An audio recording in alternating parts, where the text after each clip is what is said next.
Welcome to the Balls Talk Sports NFL podcast. Victor, today is a pretty good day because it is our first summer episode. Think about how far we've come. A year ago, we didn't even know each other. The Ball Knowledge Collective had not yet been established. Now we get to go a whole summer talking football. We're going to start it off with another draft league. How are you feeling today? Doing pretty good. The troubles before the podcast were not fun, What but troubles? no troubles, There were none. Hopefully you can tell that from the audio. It's not terrible. We don't miss. We don't. But today is going to be fun because, as you said, first redraft, the first episode of the summer. And today we're going to be doing a new tradition on the pod, which is we do our draft grade episodes for 2025, right? And then guess what? After we're done with that, draft season is not quite over for us because we get to go back 4 years prior, an entire NFL generation, as I like to call it, a rookie contract, to see what teams did in the 2021 draft. And we are going to talk about that today, regrade all of these drafts, and maybe at the end, we'll do a quick redraft of the top 10 picks, see how all the 2021 draft shook out. So our first redraft of picks we actually graded will be in 2029, a long time from now. We'll see if we get that done. But today's 2021. I'm excited. It's going to be a very fun episode. You want to just grade on a similar scale to what we did with our draft grades? I think so. What I like so much about that is that I want to be right with my draft grades for the 2025 draft. When we're looking back 4 years from now, going to be using the exact same scale. And I want each B plus that I assign to be a B plus 4 years later. I want each C minus that I assign to be a C minus 4 years later. However, kind of the fun part about the post-mortem draft grades is that I think you get to give out a lot more Fs if teams just probably going to be dealing out a few of those today. How do you want to do it? We'll just start with AFC East, maybe? Yeah, I think we should. That'll be good. Again, we're going to apologize for the audio quality, just for as a whole, because I know you're on your phone. It's going to cut out a little bit, but I think that we should be fine. And next episode, we are going to figure it out, okay? It's going to be for summer scouting. And for our so we have summer scouting coming for sure. And then I still think that the full NFL expansion draft, we got to bring that up. That is going to be sick. So let's go over. We're at the beginning of the episode. Now, I'm the YouTube guy, the analytics guy. I looked at our analytics the other day. First of all, why aren't more of you watching? I was under the impression that we were millions of viewers and stuff. I didn't know it was this bad. Watch more. Tell all of your friends to watch. If you're my mother listening to this, you're watching, great. Tell your friends. I know your friends. Tell them to watch. They would love to. All right? We need more people watching. Secondly, I know that our average watch time is about 10 minutes. Our episodes are 2 hours long. Again, what are you guys doing? Listen longer, but it is in the first 10 minutes, so I want to go over our plans for the summer. So as you said, we're going to be doing summer scouting. I'm really excited for it. Summer scouting is not really something that most people do. Obviously, the SC guys, the stock exchange guys do it. They made it popular. They're awesome for that. Their series is incredible. We hope to aspire to that level of ball knowledge one day. But ours will be different, so you should listen to both. But we feel it's not a very common thing, and I'm excited to be doing it. Get a jump on this year's class. And then the only other thing that we have firmly in place is that we are going to be doing the Balls Talk expansion draft this year. So we're going to create 2 expansion teams. We have a whole list of rules and draft strategies and everything. And we're going to go through and we're going to draft our own expansion teams, including free agents, and the 2025 NFL draft. We're going to be including all of it. And at the end, we'll figure out some way to, maybe we'll play a game on Madden, see whose team is better. But that's the plan for the summer right now. Anything else to add? So for summer scouting, you mentioned NFLSE. I just want to say we're doing it in kind of the opposite positional order as them. We're going to get some defense out of the way early, maybe a little bit of interior offensive line after that. We haven't totally ironed it out, and then probably wrap up with the quarterback. So if you want to dip into the safeties and the linebackers, if you want to get into the weeds early, got to watch the BTS Summer Scouting Series. The expansion draft is going to be legit. And no matter what we do this summer, the production quality is going to be much better than it is today. I have a new microphone already on the way, working on setting up a backdrop, a room with some decent acoustics. It's going to be a lot better. This episode is essentially just because we're ball fiends and we had to record some ball talk NFL action. So, It had been too oh long. my God, that's all that. Are you ready to get kinky? I'm ready to get kinky. First time this summer. Let's go. Let's go. You Buffalo want to see Bills. something funny? The transcription, I have it up. It censors kinky out. You kidding me? They're Yeah, trying no, it does. ready? They're censoring the Balls Talk Sports NFL podcast. Thought we had to be like noteworthy for that. I guess not. I guess not. Wow. All right, let's get into it. All right. The Buffalo Bills. The first round took Greg Rousseau. The second, Carlos Boogie Basham. By the way, on PFR, it just says Boogie Basham. So the Carlos, that's straight from the. Nice. I'm pretty sure that's correct. It's Spencer right. Yeah. Tommy Doyle in the fifth, Marquez Stevenson, DeMar Hamlin, and Rashad Wild Goose, a member of the all-time name team from Wisconsin in the sixth, and Jack Anderson in the seventh. We're obviously not going to go nearly as in-depth as we did for our 2025 draft grades. What did you give the Bills? I gave this one a B plus. Now, some of the grades are a little bit hard to because it's our first time doing redraft grades, so it's kind of tough to really figure out how you feel about a draft when most drafts are just going to have a few nothing picks. So I more graded on how much value did you get from this class, not necessarily how much nothing did you get. Of course, if you miss big on a pick, I'm going to evaluate that, but I'm really looking at what did you get from this class? How much did this move the needle for the franchise? And this moved the needle a lot for Buffalo. You got Greg Rousseau, a top 20 edge rusher in the league. I feel like that's fair to say you're a Rousseau guy, right? Definitely. Yep. So, I don't think Russo's done. It would not be insane to me if you told me a year from now that I had Greg Rousseau on my top 10 edge rushers list. I don't think that's insane to say. It's definitely possible. So you got a fantastic player with your first round pick. You hit on him. And yeah, Boogie Basham wasn't great, but then you come back to the third round, you get a really nice right tackle in Spencer Brown. He's not just an average guy; he's above average starter.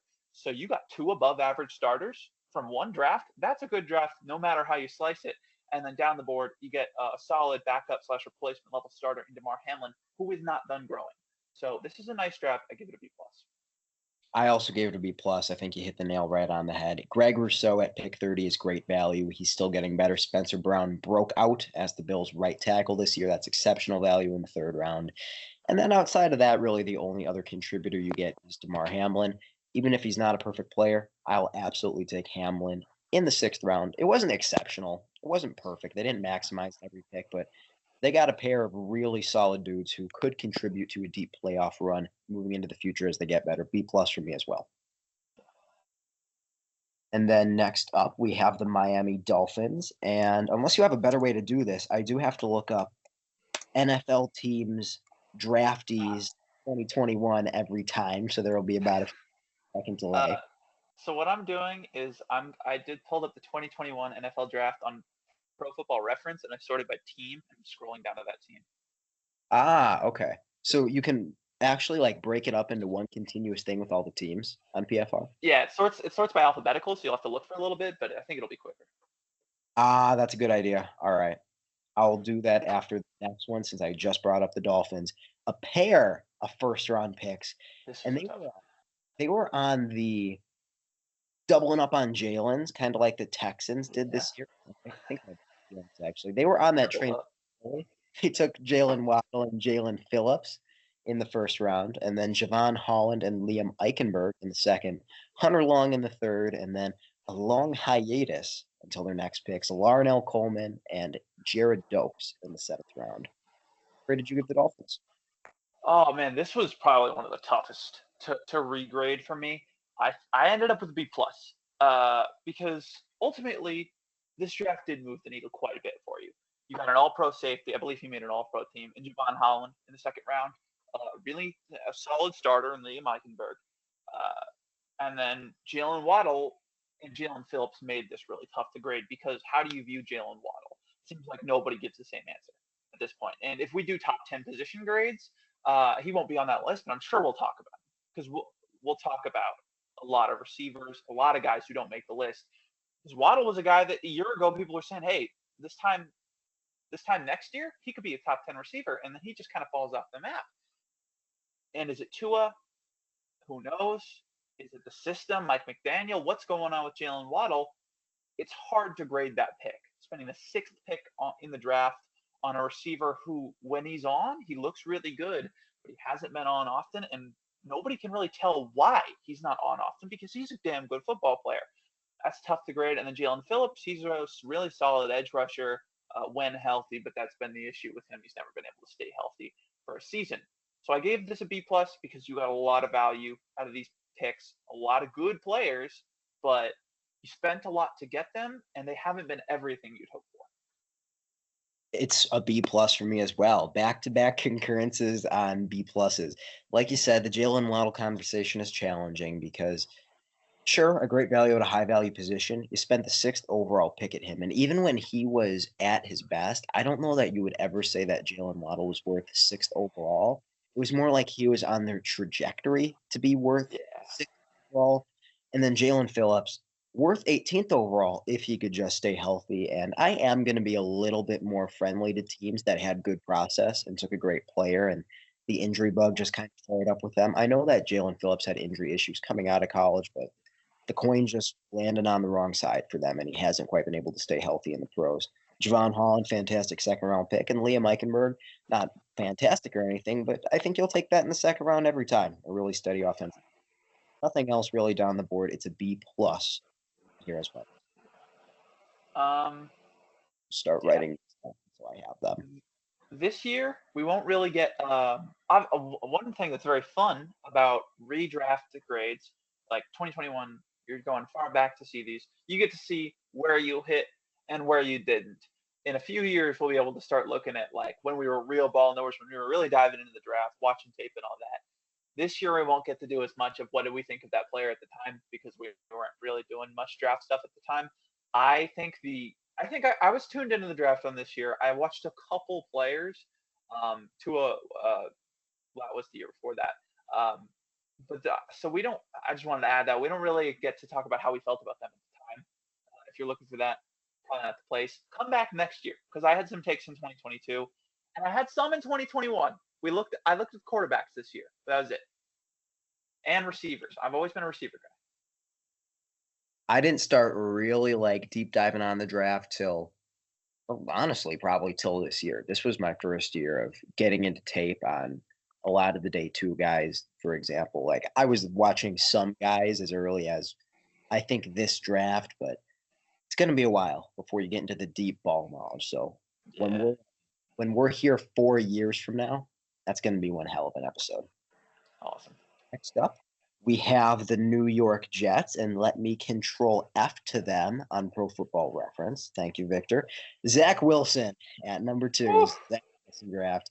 AVT, Elijah Vera Tucker at 14 in the first round, and then Elijah Moore in the second, Michael Carter, the running back, not the corner, in the 4th, Jamien Sherwood and Michael Carter, the slot cornerback. I didn't realize they drafted both of them the same year. I can't believe I didn't know that. In the 5th round, as well as Jason Pinnock, and then Jonathan Marshall, Hamza Nasruddin, and Brandon Eccles in the 6th round. What do you think about this one where they took Zach Wilson at number 2? Is that just a draft grade killer for you?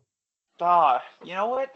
I tried. It was another tough one for me because if you don't look at the Zach Wilson of it all, this is a really nice class. I mean, there's no 2 ways about it. You look at that 5th round alone, you have 2 starters there, and these aren't bad starters. Michael Carter is a really solid nickel, and Jamien Sherwood is a plus linebacker. So getting both of those guys in the 5th round is just something that's always going to knock up that draft grade. If you just say they didn't have pick 2, they had a good first-round pick, Elijah Vera Tucker. He's been really good. Elijah Moore hasn't hit too much, but you do have to. But then you have to look at, okay, we spent pick 2 on Zach Wilson. We spent pick 2 on a quarterback that did absolutely nothing for our franchise, set us back 3 years, probably more than that, honestly. The highest I could give this is a B minus because I couldn't give it below a B minus because you got a lot of value, but Zach Wilson really dings it. And because they didn't really I really heavily weight franchise players, finding franchise players. If they found somebody like that, I could give them higher, but they really didn't. So you got a lot of good players, good starters, but you didn't find a franchise guy, and you horribly missed on pick 2. It's a B minus. Victor, I got to give it a D plus, and that's not Ooh. just because of Zach Wilson at number 2, where you genuinely got no value and it set the franchise back a couple of years, although that does play a huge role. AVT at pick 14. I don't think you'd make that pick again because he's been a great guard for them, but he hasn't been able to stay healthy consistently. I thought this was really his first season of even fringe Pro Bowl caliber play. And when you pick a guard that high, you want them to be a clear franchise cornerstone. Elijah Moore, that was a second round miss. Michael Carter, the running back in the fourth, that's okay. I'm not going to knock him for that, but they didn't needle with that pick either. It really was just in terms of value, Jamie and Sherwood and Michael Carter, both in the fifth round. And that's kind of the extent of it. They got a few players. I'm not going to kill them. I'm not going to fail them. I I want to talk about the process with some of these drafts, and I don't think it was a terrible process to draft Zach Wilson second overall, but you got to mainly weight the results, and the results. Yeah, that's fair. And maybe I should have given him a C plus. Definitely should have. Yeah, I agree. I also am going to be a little bit friendlier to teams that took a quarterback in this class because if Justin Fields and Trey Lance had worked out, I would crucify the Jets. But realistically, the only other options were a guy who was worse than Zach Wilson in the league and Trey Lance, and Justin Fields, who you ended up with anyway. So I'm not really going to crucify them for taking Zach Wilson as much as I would have if the other guys had worked out. So that was a little bit into why I didn't hate this draft as much as I did, just because quarterback was a mess no matter what, and they absolutely had to take one here. So as you said, the process wasn't bad. So I'm going to be a little bit friendlier to them. Maybe I'll knock mine down to a C plus though. Knock it down to a C plus. Totally fair assessment. And then rounding out the AFC East, we have the New England Patriots, who took Michael McCorkle Joe, the 15th overall selection in the first round, Christian Barmore in the second, Ronnie Pickett in the third, Ramondre Ramador Stevenson, and my nickname for him is Ramador Stevenson because that's how a guy who was in my class pronounced his name during the fantasy football draft, and I thought that was hilarious. Cam McGrone in the fifth, William Sherman and Joshua Bledsoe in the sixth, and Trey Nixon in the seventh round. Thoughts on this one? Another team that fell victim to the drafting a quarterback in 2021 curse. This draft sucked. There's no two ways about it. This draft sucked. There's really no redeeming qualities. Christian Barmore's a good player, but obviously you can't control it. But yeah, he's having some health issues. We obviously hope that he's going to come out fully stronger. But even when he was on the field, it's not like he was some franchise-changing player. He was a solid starter at best, right? And he's the best player from this class. Nobody else you want to start at any time whatsoever. Ramondre Stevenson is not a good player. He had that 1 year, and ever since then, it's just been incredibly unreliable. Can't hold on to the football. Can't really see the lanes properly. And the line didn't help. And he's the second best player in this class. And after that, it's a bunch of backups or people who are out of the league. And then Mac Jones, who one good year, one terrible year, and then he's gone. What do you make of that? I'm not going to give it an F because you did get Christian Barmore. And I think when Christian Barmore's old, I'm a little higher on him than you. This was a really unfortunate season where it just snuffed out all of his momentum. He came back late, I believe, and you couldn't even tell he was out there. He wasn't the same player. He wasn't on the same pathway he was ascending toward initially. If Christian Barmore were to hit his upside, still do think is possible, and that would be a strong second round pick. We just haven't seen that.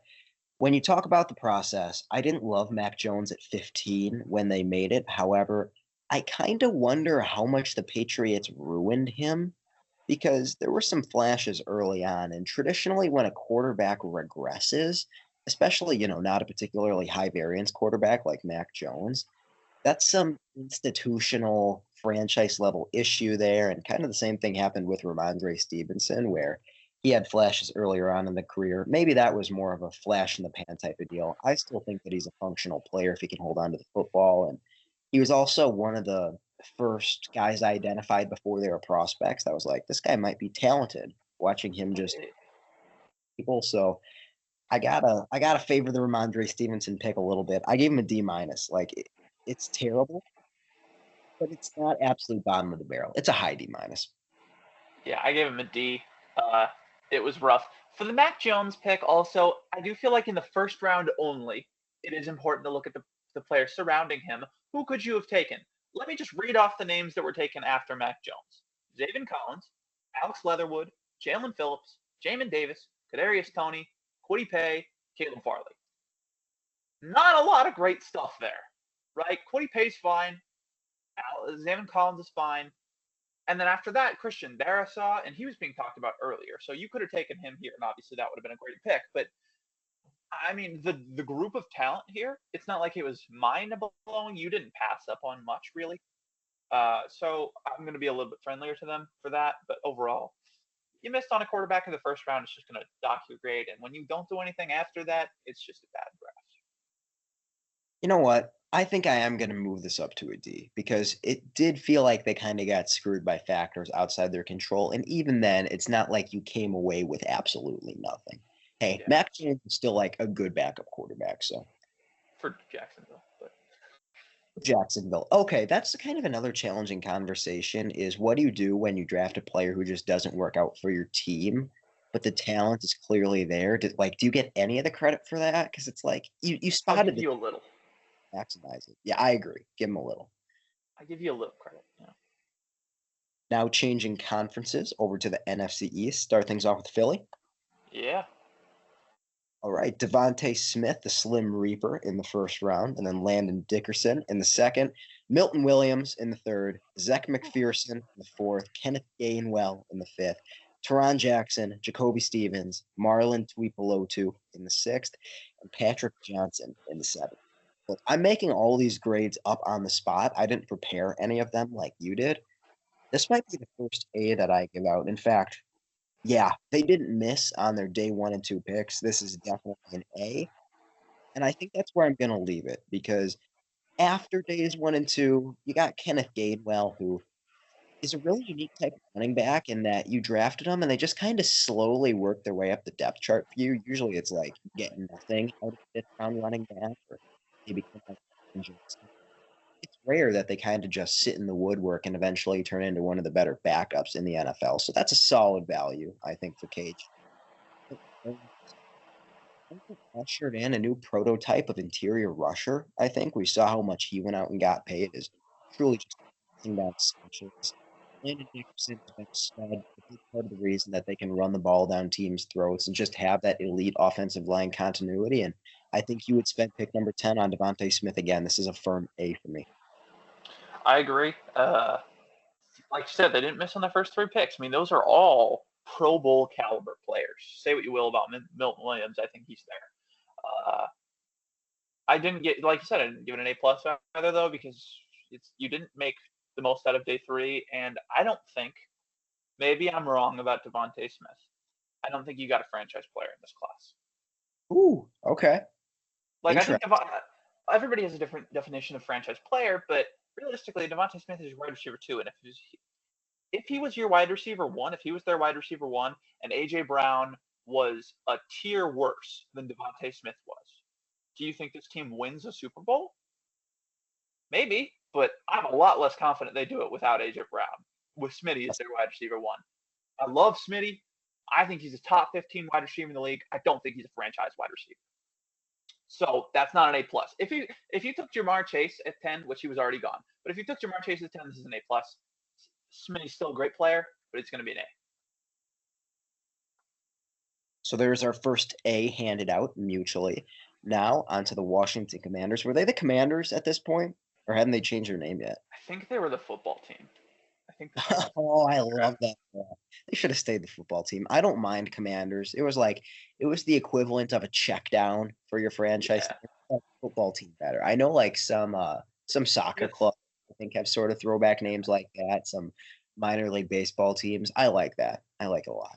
You got 6 yards out of it, but you did miss the backside dig that could have gotten 26. So you're like, would have loved that, but we'll take the check down. You got the first down, could have gotten a lot more. Obviously, it did enough to sort of reset their culture because they're in pretty Yeah, decent now. they're doing good. I think that was Dan Snyder. I think him leaving was a lot That's more. probably the bigger part. I agree. They took Jamin Davis in the first round, Sam Cosmi in the second, Benjamin St. Just and Deami Brown in the third, John Bates in the fourth, Derek Forrest in the fifth, Cameron Cheeseman in the sixth round, just a fantastic name. Then William Bradley King, Dax Milne, and Shaka Tony in the seventh round. What do I want to give this one? I don't think I can Tough give one. it. Yeah, it's definitely not an A. I don't think it's a B plus either. Wait, the Commanders? Yeah. Really? You're in that territory? I think that for the most part, this was pretty. Uh, I think I'm going to I, set I, up this. I like right? how most of the players they brought in have at least had some role on the team. Like Jamin Davis has been a starting linebacker for them. Samuel Cosmi obviously got hurt at a bad time this year, but is the best player in that class. Benjamin St. Just has been on the field. That part is definitely true. And then Deami Brown broke out this year, finally. John Bates has been a good blocking specialist. Derek Forrest has played a little bit. Cameron Cheeseman was actually not probably even the best long snapper from this class, but still a guy who's played. Even Dax Milne has done work as a return specialist. They didn't draft a lot of flameouts, but they definitely didn't draft needle movers. You know what? Screw it. I'm gonna plant my flag. Just get the B plus for me. All right. Well, I gave it a C minus. I, I just don't see what this. First of all, I think Jamin Davis is a backup. Really, I, he started downs for them, but last year he didn't. He didn't Number start almost at all, and there was a reason for that because he's just not that good. I liked him his first year. I was so excited about his second year. I was sure he was going to break out, and he just didn't. He just didn't. He didn't up the processor. The tackling never came along. There's He's a fine player, but that's a miss. It's not even a meh pick. That's a miss for me. I am one of the and this grade hurt me because I'm one of the biggest Sam Cosmi guys in the league. I love him. I think he's a great player, and that's a great pick. But then Deami Brown, yeah, he had a couple of good games for you down the stretch, but that's about it. And he's 3 years of no value before that. Benjamin St. Just, technically he started downs, but I think that actually hurts your team, the fact that he started down. So I'm going to dock them for that, and I'm going to retroactively dock them for starting him. I think that's their fault. All right, the grade's going to be lower because they started him. If he was a backup, I might give them a higher grade. Okay, you got a solid backup. Could be worse. No, got Benjamin St. Just. Bates, whatever. Derek Forrest, sure. And then, yeah, the rest of it was fine. Maybe I'm being harsh. Maybe it should be a C. I can't go higher than that. You didn't get any. You got one starter out of this class, and it was Sam Cosmi. The rest are backups. You know what? And Cameron Cheeseman. You did start Cameron Cheeseman. I got to give credit for that. I'm gonna make this a C. I'm not gonna go as far as a C minus, but when you lay it out that way, you really didn't get any pieces outside of Sam Cosmi that I think are starters on a championship caliber team. So, and even then, Sam Cosmi's not a strong link on a championship caliber team. It was fine. They had a good amount of picks, and I thought the process was solid, but I don't think I can go beyond a C. Good I call. think the process was good. I just think the picks didn't work out how you wanted them to. I really did. I was hoping for Jamin Davis to work out. He was such a fun player to watch. First year. I mean, speaking of fun players to watch, interesting linebacker prospects. The Dallas Cowboys taking Micah Parsons at number 12 overall, more so to play off ball than to play edge. We saw how that turned out. Kelvin Joseph in the second, three third-round picks. Chauncey Golston, Nashawn Wright, and Osa Odigizua. Jabril Cox and Josh Ball in the fourth round. Simi Fehoko in the fifth. Quentin Bahana and Israel Mukuamu in the sixth round. Setups. And Matt Farniok seventh round. What'd you give the Cowboys? Oh, I think I gave them. Yeah, I gave them an A minus. This is another tough one because it really comes down to how much you value the Micah Parsons pick. And as I said, I was going to value franchise players quite a bit. And I show that here with this grade because you got top 3 edge rusher in the NFL, and you got him where you should in the top 12 of the NFL draft, but you found him, and that is great. And then you also add in Pro Bowler. I think he made the Pro Bowl. He should have.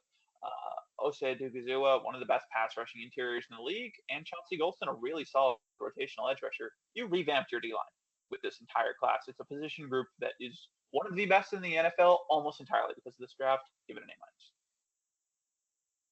minus.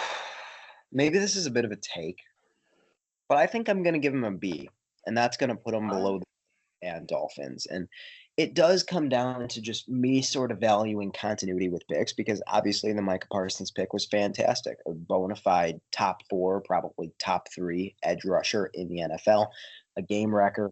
Calvin Joseph was a miss. Chauncey Golston in the 3rd round, that's fine. I don't think it's better than fine. Wright was a miss. Osa Digizua was really nice in the 3rd, but it's really only started breaking out recently. So his best football is still ahead of him. Like you said, one of the best pass rush specialists on the interior around, but definitely fringe Pro Bowl. We'll see if he can repeat his performance in 2024 next season. And then you didn't get anything else down the board. It was a strong draft because you got Micah Parsons, and you got Osa Odigizua, but they had a well above average amount of draft capital, and they only turned it into 2 quality players. So that's the reason. I can see that. It's tough. It was a tough one for me to grade because this was one of the first ones I did as well. So I really had to see how am I going to value the franchise players of this draft? How am I going to value Mike Parsons? A little higher. Maybe it should be a B plus. I'm going to stick with it though, and you should stick with your B. Still, absolutely changed the franchise with Mike Parsons though. So no one will say that it's a bad draft. You want to do an easy draft next? Yeah. New York Giants, Kadarius Toney at number 20, Aziz Aaron Robinson in the 3rd, Ellerson Smith in the 4th, Gary Brightwell in the 6th, Rodarius Williams in the 6th, and that's going to round it out. This one is an F. Consider it a D plus because Aziz Ojulari, when he's on the field, showed flashes that make me wonder, okay, if he stayed healthy, could he have really developed into a piece for you? But that didn't happen. They got 0 players and 1 meme who assaults his girlfriend in Kadarius Toney. Awful. I gave it a D minus just because that one game Kadarius Toney had. Remember that one? Yeah, I do. Who is that against? Yes. I think it was against the Raiders, which is why I love it so much. Maybe it was against the Eagles. I don't remember. But he went for 11 catches, 189 yards, and a touchdown in that game, and that's enough to give it a D minus. That's it. This draft sucks. No one's gonna disagree. You just burned a bunch of picks. This one was much easier. This was the easiest draft we've had to grade so far. Yeah. The first half I've gotten to give out in my draft grading career. I'm stoked after that. There you go. I almost gave one to the Vikings this year. I think they settled at a D plus for me. Yeah. D plus for me in my final rankings, but I understand why you hate them. All right, the Texans. Does that sound okay? Move to the AFC South. Yeah. All right. Nico Collins in the 3rd round. Ooh. Davis Mills also in the 3rd round. Brevin Jordan and Garrett Wallow in the 5th. And then Roy Lopez in the 6th. Do I want to give this an A? Because they had very little draft capital, and I have to factor that in. You know what? I'm going to give this an A minus because Nico Collins in the 3rd round is objectively fantastic value. Davis Mills, while not a starting caliber quarterback, I think he's a good backup. I don't know why they hate him and felt the need to draft Graham Mertz in the 6th this year. That just doesn't make any sense to me. I think with a change of scenery, he could become a top 50 quarterback in the NFL. He probably already is, and that's not atrocious value in the 3rd round. Brevin Jordan, whatever, somewhat relevant tight end. And then Roy Lopez in the 6th round as a rotational defensive lineman is good value. Not like a pristine haul of players, but they didn't have a lot of picks and they got some values for him. A minus. Yeah, I agree. Pretty much in line with you there. I gave this a B plus, just because you didn't get too much value from it, but that is again because you just didn't have capital. Nico at 89 really does a lot of work, just because Nico. I feel like people don't really. I feel like people are still underrating him. He's a top 10 receiver, probably top 8 in the league. Like he's really good at football, and it's not like he just broke out this past year. I've been on the Nico Collins train for 3 years. His 2nd year in the league, I was like, yeah, okay, that guy over there, I mean, he didn't play much this year. But when he did, he looked really good. And then the next year he comes out, he's a consistent starter, and he improved quite a bit. He's making a name for himself. This is a really great jump ball threat. I was like, okay, everybody, this is a wide receiver too. I was like, no, this guy still got more. And then this year he comes out, and he's one of the best receivers in football. That is a fantastic pick, and it's enough to give him a B plus. Okay, and then Colts next. This is kind of a class full of relevant players. Kwity Paye in the first, Dio Odeyingbo in the second, Kylan Granson in the fourth, Sean Davis in the fifth, Sam Ellinger in the sixth, then Michael Strahan and Will Fries in the seventh round. I'm interested to see what you gave this one. This was another tough one because it's not really one with anybody too notable as like no franchise players, no real Pro Bowl talents. Maybe Fries, depending on how you feel about him. I did give him a B plus though because there just weren't too many misses. Like every pick had some value except for Sean Davis in the fifth and Sam Ellinger. I mean, he was a backup for a little bit. He played some games for you. Because when you look at this, Kwity Paye is a really nice starter for you right now. And you take, I mean, I don't think in a redraft he would go at 21, but maybe he would. I don't know. When looking at this class, he's probably 25th best player out of it at a premier position. That's value right there. Diode Ingbo, yeah, I feel like you take him again at 54. Really good rotational edge. Kylan Granson is a solid depth piece at tight end, and you got a really great guard in the seventh round. That does a whole lot of work. Give it a B plus. I can understand a B though. I was going to give it a C plus, and you convinced me to walk that up to a B minus. And approaching this from a value lens is where I have to kind of qualify myself because I understand your take that you got a lot of solid football players. I mean, Kwity Paye, Dio Odeyingbo, Kylan Grants, and Will Fries all playing meaningful roles for the Colts at some point during their rookie contract.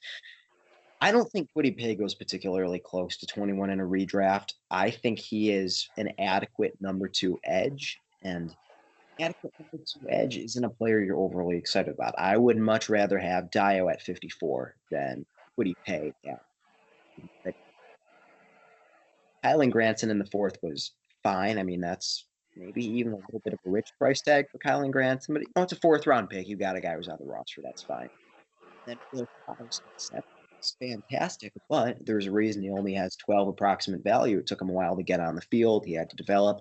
And then they immediately let him out the door when he was doing full type stuff. Just, Chris Ballard being Chris Ballard. I'm almost talking myself back into a C plus for this. I think that they got one value in Will Fries and they got some solid players. Yeah, that's my justification. Yeah, you've talked me down to a B. I'll agree with that. But I think I just like Kwity Paye more than you do. You're cutting in and out right now. Of course I am. Did you get any analysis? I got some of it. Yeah, I got some of it. Do you have your hand on the microphone? I don't. Uh-oh. What about now? Yeah, you're good. No, you just cut out again. My phone is on the couch, and my microphone faces down, so now I'm cocking my phone back a little bit. Okay, I think it should be better now, but you'll still cut out occasionally. I think part of it is an internet issue as well. This is going to be an awful episode, but this is a good football. It's okay. It's okay. This is not. This is an episode for the diehards. The parents. All right, Jacksonville Jaguars. Travis Etienne, the brother of someone who I think is. Oh my God. Who did Trevor Etienne go to? Panthers. Carolina. Yeah. So I saw Travis Jacksonville and thought, oh, the brother of Travis Hunter. That's how that works. Famous brother, and my mom just did the rest of the heavy lifting. Travis Etienne, Hunter's brother, in the first round. Trevor Lawrence at 1. The way Pro Football Reference orders these is so funky. Trevor, then Etienne, Tyson Campbell, and Walker Little in the second. Andre Sisco in the third. Jordan Smith and Jake Fele in the fourth. Luke Farrell in the fifth, and Jalen Camp in the sixth. What did you give this draft? Because I could see anywhere from like a C plus to an A. Well, I went on the high range. I gave it an A. And this is mostly due to my view on Trevor Lawrence. The Trevor Lawrence conversation is getting way out of hand. We've got people calling him a bust, calling him Jamarcus Russell. Guys, do you remember Jamarcus Russell? I know I've never watched him and I know how bad he was. That's how bad he was. Trevor Lawrence is a year removed from being a consensus top 12 quarterback in the league, looking the part and taking his team to a divisional round appearance where he nearly beat the future Super Bowl champion Kansas City Chiefs. And arguably, the reason he didn't was because his team let him down, not the other way around. Trevor Lawrence is a year removed from all of this. Last year, Jacksonville was, by the way, he did all of this after having one of the most dysfunctional cultures in the entire history of football, his rookie year. So it makes sense he takes year 2, improve. Year 3, he hits that stride. Year 4, Doug Peterson and Shad Khan, everything goes wrong for Jacksonville. He plays poorly. I don't think that's necessarily all his fault. I don't think QBs change as much year to year as people think they do. I don't know where the conversation started that Trevor Lawrence is just bad now. This year he's going to come out with Travis Hunter and Brian Thomas, and I think he's going to go out there, and we're going to be talking about him as a top 10 quarterback next year. That's why I don't think this is a bad draft. I think you hit on Trevor Lawrence. Give it some time. Give it some patience. Before we get to the rest of it, what do you think about Trevor Lawrence? I think I'm lower on him than you are, but I'm definitely higher on him than the people who are treating him like he's a fringe starter at this point. I think he still has a lot of upside with a better culture and surrounding situation, and I think he has very little downside. I think we've seen T Law at his floor recently with just zero continuity, no stability at all, an offense that has been dysfunctional, has not catered to his strengths. And I think that's maybe gone to his head a little bit because there are times where it felt like he was going to take the next step, and instead it's been a step backward.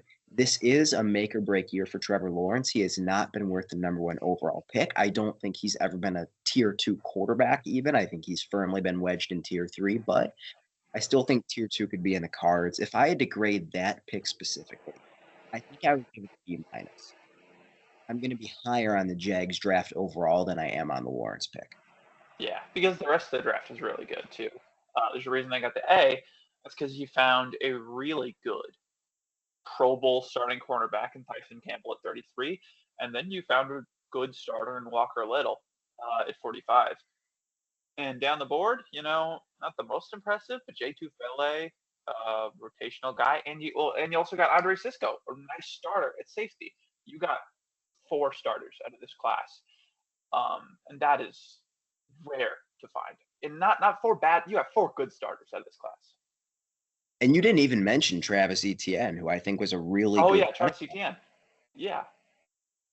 It was just the wrong time for Travis Etienne. They took a running back in the first round like they were ready to contend, and maybe they thought they were, but history says that they weren't. And Etienne dealt with injuries, lost momentum. It does feel like when running backs are drafted early and a team expects it to be a winning window, and then they just kind of linger and take a bunch of hits because they're being treated as like needle moving bell cows.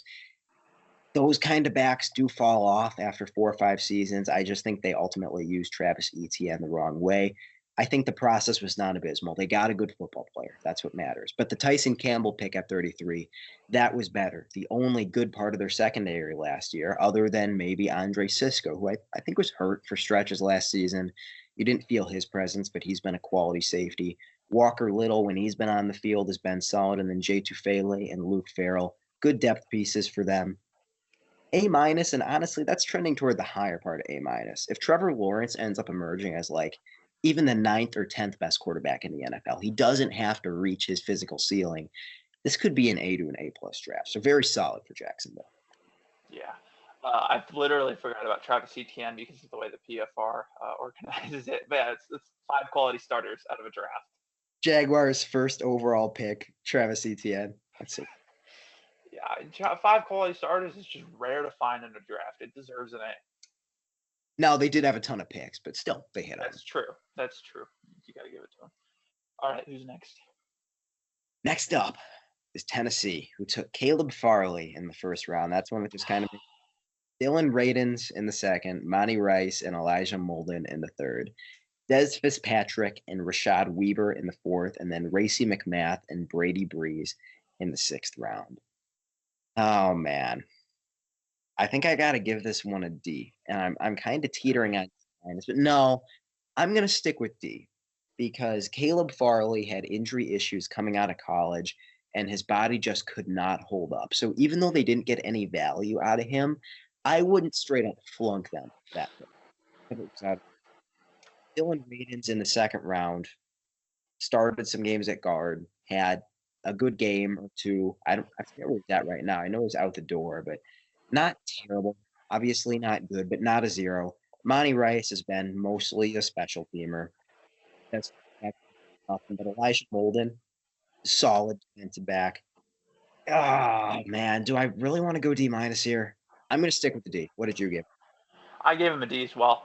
The Farley pick is tough because it's very similar to the conversations surrounding Josh Simmons this year, except a lot more pronounced. Uh, the way people talked about Caleb Farley going into the draft was, hey, this is talent-wise, he's there with Patrick Surtain and J.C. Horn, and he was. I think I watched like maybe 10 players that year, and a couple of them were the corners because I knew Denver was looking at corner, and I wanted to see those guys. And Farley was awesome. He was awesome. So athletic, so good at football. But I mean, sometimes it's just your body can't take the hits. It just can't. And it was he had multiple back issues, multiple back surgeries. There was a clear message from doctors that there's a real chance he may have just never played down a meaningful football, and he never did. It just happens, you know. Then further down the board, right? Dylan Radins, he's fine, like a replacement level starter, maybe. It's fair to say, right? And then Elijah Molden, yeah, he's good now, but was he ever good for the Tennessee? Not really. Yeah, that's true. He was fine again, like maybe replacement level starter, like quality backup level. And then he comes on with LA this past year. That's not Tennessee's value. And Monty Rice, as you said, quality special teamer. Weaver, Fitzpatrick have played some down, so is McMath. But uh, yeah, I gave it a D. You just missed on a lot of value. Not necessarily your fault on all of it, but a lot of it was your fault as well. Tough draft to look back on for Tennessee. When you point out that Elijah Molden was a late career breakout who didn't really play quality downs for them, I think I got to knock this to a B minus. I mean, they got zero contributors out of this class, and they had a decent amount of picks. All right, now we'll swivel conferences to the NFC South. Start things off with the Tampa Bay Buccaneers, who with the last pick in the first round took Joe Tryon Shoyinka, Kyle Trask in the second. This was after they won the Super Bowl with Brady. This was such a weird class. Yeah. Robert Hainsey in the third round, Jalen Darden in the fourth, KJ Britt in the fifth, Chris Wilcox and Grant Stewart in the seventh. Is this an F? Is this an F? No, because Shoyinka is a replacement level starter at best. Hainsey is a backup. He's a fine backup though. So is KJ Britt. You got a couple of fine backups and a pseudo starter. You can't give an F for that, especially considering that they didn't have the highest picks. They had the 32nd pick in the draft, and all the way down the board it showed. I cannot remember what I gave this. Yeah, I gave it a D plus. You know, you missed on a lot of value, but you didn't get the. This draft could have been a lot worse. You know what? I'm also going to give him a D plus. I think because Tryon Shoyinka, like you said, kind of like the clearest example you can have of a replacement level starter. You don't want him starting on a championship team, but you could do far worse. Kyle Trask, what happened there, man? How did he flame out so hard? I don't know. There's just some quarterbacks that aren't built to play at the next level. The speed is just too fast, and even guys that you say, "Hey, you're a good processor in college. You can see the field." The NFL is so much quicker. Sometimes you just can't see it. You can never get up to that level, and I think Kyle Trask is one of those guys. It just happens. Jalen Darden is kind of the rare example of a wide receiver who seemed to be behind and that really hurt him. His run after catch talent was pretty stellar. Just didn't ultimately work out. But then KJ Britt and Robert Hainsey, like you said, two solid backups, two excellent depth pieces. I think a D plus is fair. Maybe not a strict D plus in terms of value, but I liked their process a little bit players they got. And for that, I'm going to a little bit. Next up, we have the Atlanta Falcons. Also, shout out to Pro Football Reference for some of these sort of bizarre team abbreviations. Like seeing New England as NWE is really upsetting. Oh, Kyle Pitt at fourth overall, good times. I remember hearing about that riding back on the bus from a baseball game. Richie Grant at 40, Jalen Mayfield in the third round, Darren Hall and Drew Dahlman in the fourth, Avery Williams and Editakumpo Ogundehi in the fifth, as well as Taquan Graham, and then Frank Darby in the sixth round. I'm not sure exactly what to make of this one. Where did you give it? uh, this was tough. It was the first one I gave. It was the first one I did. It was the first one in order. I just gave it a flat C because I really didn't know what to make of it. Mostly because I don't know what to make of Kyle Pitts still. You could convince me he's anywhere from the 10th to the 22nd best tight end in football, and I'd probably agree with you. It's like whoever I'm talking to, if you lay out an argument, I'll probably be convinced. He's just such a weird player.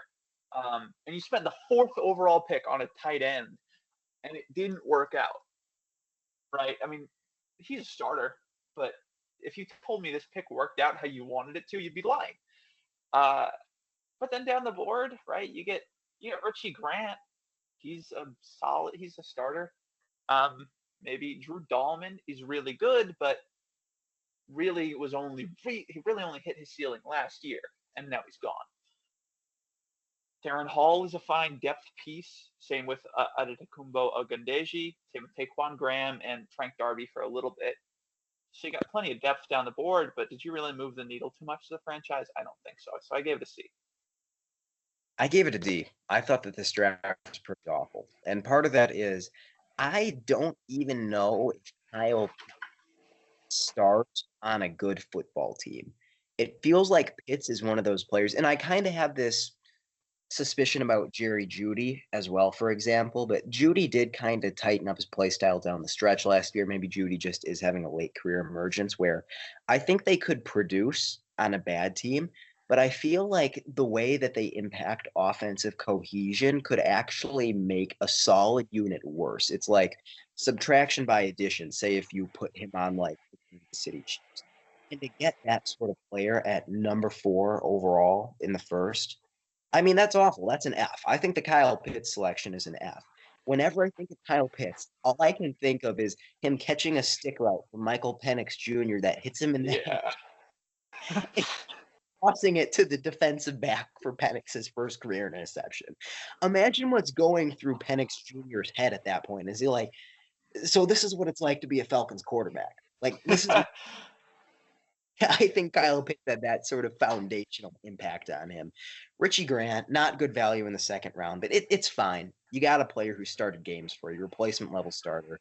Drew Dahlman is the best player they got in this class. That's really solid in the fourth round, but even then, it's not groundbreaking. And outside of that, it's just depth pieces. A lot of these guys weren't even able to be that. Not abysmal because you got Drew Dahlman, you got a decent player in Richie Grant. Kyle Pitts is at least an NFL player. Like, I'm not going to say he shouldn't be in the league. He has a role. I just am suspicious about how big of a role that should be. It's a D for me.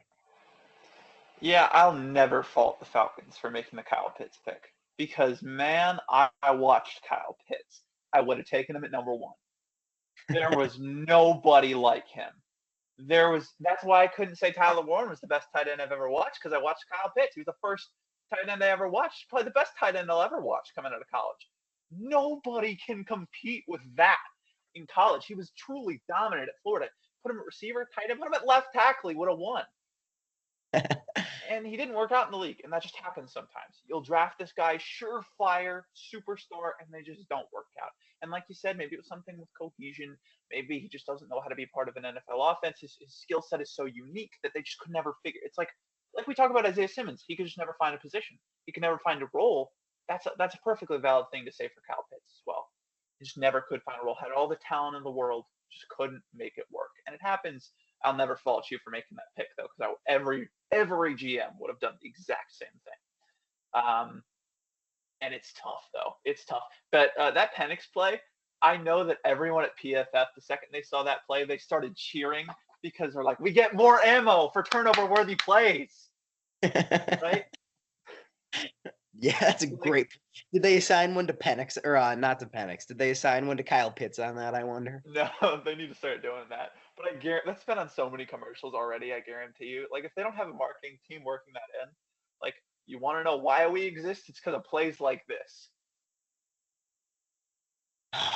It's hard to know what went wrong. We don't have to get into like the meta aspect. I know we're on, we want to have this episode be at a decent pace, but that sort of positionless ability, it's tough to scout. Because when a player is really excellent at multiple roles, when they're incredibly unique, when they're groundbreaking, when they're a hybrid, you want to slide them up draft boards. And I almost wonder if that's bad for projection. Like, that's what unnerves me about Jalen Walker a little bit. I loved Jalen Walker. I think that some of what Jalen Walker did as a linebacker did show up in how he played run defense as an edge rusher, for example, and the speed that he was able to see the game at. But I'm concerned. Is this a guy who doesn't have a position? Because that type of player has about as high of a flame out rate in the first round, at least, as any other scary type of prospect. Yeah. Carolina Panthers next. Yes. J.C. Horn at number 8. It's looking better and better, I think. Terrace Marshall in the second round. Then Brady Christensen and Tommy Tremble in the third. Chuba Hubbard in the fourth. Davion Nixon and Keith Taylor in the fifth. Thomas Fletcher, the second long snapper in the sixth round. One hell of a long snapper class here. He played 0 NFL snaps. Deontay Brown, Shi Smith in the sixth, and then Phil Hoskins in the seventh. A lot of picks. Not a whole lot of results outside of J.C. Horn. What did you give him? Let's see. Yeah, I ended up giving them a C plus. The entire NFC South draft kind of sucked, honestly. Uh, like J.C. Horn, I like him. I think he's a good football player. I don't think he's a great football player. You wouldn't make that pick again because guess what? You look at picks around that time. Who went one pick later? Patrick Surtain. Yeah. J.C. Horn's good, but you could have had Patrick Surtain, and Patrick Surtain was like the consensus number 1 corner at the time. It was take to have Horn number 1, and a lot of people did, but a lot more people had Surtain number 1, and for damn good reason, because you look at J.C. Horn right now, he's a solid player. He's a good player, but can't really stay on the field as much as you'd like him to, and there are some issues with his game that he just hasn't been able to fix yet. So I'm going to knock you a little bit because you didn't take Patrick Surtain. It's just I'm going to do it because it was a really obvious pick. Patrick Surtain is that awesome. He's that awesome. It was one where it's like if it wasn't obvious, then I wouldn't knock you. But Surtain was so clearly the best corner in the class, in my opinion, that I watched both these guys and I came with Sky High and Surtain. But you still got a good producer out of 8, and then Chuba Hubbard down the board. You know how much I love Chuba Hubbard, Ballstock Sports Pro Bowler. Brady Christensen, replacement level starter, and then a couple of backups with your 2 and 3. So, not the best draft of all time, but it definitely could have been worse, and you did move the needle a little bit as a franchise. I don't think I really have anything else to add. J.C. Horn is a borderline Pro Bowl caliber corner at a cornerback position that's pretty good in the NFL right now. I think if you took like the J.C. Horn of safeties and put him at safety, that would be a bona fide Pro Bowler. But you also added that he's had injury concerns, and they just locked him up long term with a big extension. See if he can stay healthy about that. They got nothing out of Terrace Marshall in the second. They got nothing out of Tommy Tremble in the third. Chuba Hubbard was their second best pick, and that's kind of it. I mean, Brady Christensen in the third round is okay. You could maybe even say that that's like B caliber value for the third round, getting a replacement starter. But I gave him a C minus. They had a lot of picks. They turned him into players, and even Brady Christensen kind of on the cusp of relevance. It was fine, but it wasn't strong. Yeah. Get to a worse one here. Rounding out the division, we have the New Orleans Saints, and I haven't punched in what would their abbreviation be? Because they're all 3-letter abbreviations. So NOR is what it is. punching in NOR, we'll see what we've got. All right, Peyton Turner in the first. Should have been the fourth. Pete Werner in the second. Paulson Adebo in the third. Okay, we can work with that. And then the absolutely inexplicable pick. Why are there 2 of these in every single draft? Ian Book in the 4th round. They just took that and lit it fucking on fire. Landon and Kawan Baker in the 7th. So I hadn't seen this class before. It can't be an F because you got Paulson and Debo. Peyton Turner is nothing for them. Pete Werner can, play football. Not a long-term answer at the position, I don't think, but Number plays. 3. And that is essentially it. PFR is telling me that Landon Young has played in some games, 56 of them to be precise. I didn't know that, actually. That's a name I really don't recognize that maybe I should, but okay. Is it a C? I'm thinking. I'm gonna give it a D plus. What did you I give gave it? it a D plus. Yeah. Um, like Adebo and Warner do all of the heavy lifting, and everything else was just picks you set on fire. And Warner's your number 3 linebacker. He's a solid number 3 linebacker, and Adebo is a fine number 2 corner who has high highs and low lows. It's a D plus. I think that just about said it. I'm still thinking about a C minus. Do I want to go to a C minus? I'm gonna leave it I at it. took Peyton Turner in the first round. It's bad at the time. So Yeah, it was I a reach. for that. It was awful process. Yeah, awful process, awful turnout. I can't give him higher than a D plus because I do like Warner. I'm a Pete Warner apologist, but can't give it All right. Now to the the North divisions. Ravens next. higher. Yep. Shad Bateman at 27, and then Odafe Owe at 31. In the 3rd round, you got Ben Cleveland and Brandon Stevens, Tylan Wallace in the 4th, Ben Mason, Dalen Hayes, and Sean Wade in the 5th round. As I grade this one out in real time, this is feeling like a C minus to me is where I've arrived because Shad Bateman at pick 27 is bad, but especially this year, he did emerge as a valuable role player for them. I know he's technically their wide receiver too, but the Ravens offense, your wide receiver too, is pretty much a role player. Odafe at 31, I think is really okay. What was that? Yeah, your wide receiver 2 in the Ravens offense is really tight end 3. Well, is he even their tight end 3? Because I still like Charlie Kohler. He's their tight end 4. Nah, it's Patrick Ricard. Of course. Tight Tight end end 5. 5 for Ravens offense, Rashad Bateman at 27. Odafe Owe at 31, I think is fine. I think that's like a B minus quality pick. You do have Ben Cleveland, who's been out there as, a good backup overall. Brandon Stevens in the 3rd, I think, is okay. He was one of the worst players in the entire NFL this year, but he's had a good season or two and isn't a useless player. Tylan Wallace, he's been out there as a very specific role player, hasn't contributed a lot. And that's it for the class. You didn't have any 2nd round picks, so I'll factor that in. You got real pieces with both your 1st rounders. I'm going to keep this as a C minus. I think that's fair. Yeah, I give it a C plus just because they drafted a couple players that I do like. I've been a Rashad Bateman supporter for a long time, and seeing him take this jump this past year, it made me feel things. It really did. Bateman is really improving, and I do think that he's got more to do. I think he can be better. All right, so I think he can be a really nice number 2, and I really think he's already closer than people think. So that's a fine pick, right? Adafe Owe, he's just never taken that jump. Every year he's on people's breakout lists, and every year he doesn't take the next jump. I think this is just who he is. And you got a pair of 3rd rounders who aren't bad picks. And I love Tylan Wallace so much. Oklahoma State guy. I've seen him play in person. He's a fun guy. He's a quality returner, and he's still on the roster, and he still plays snaps for you. So you can't fault them for that pick either. Overall, a C plus.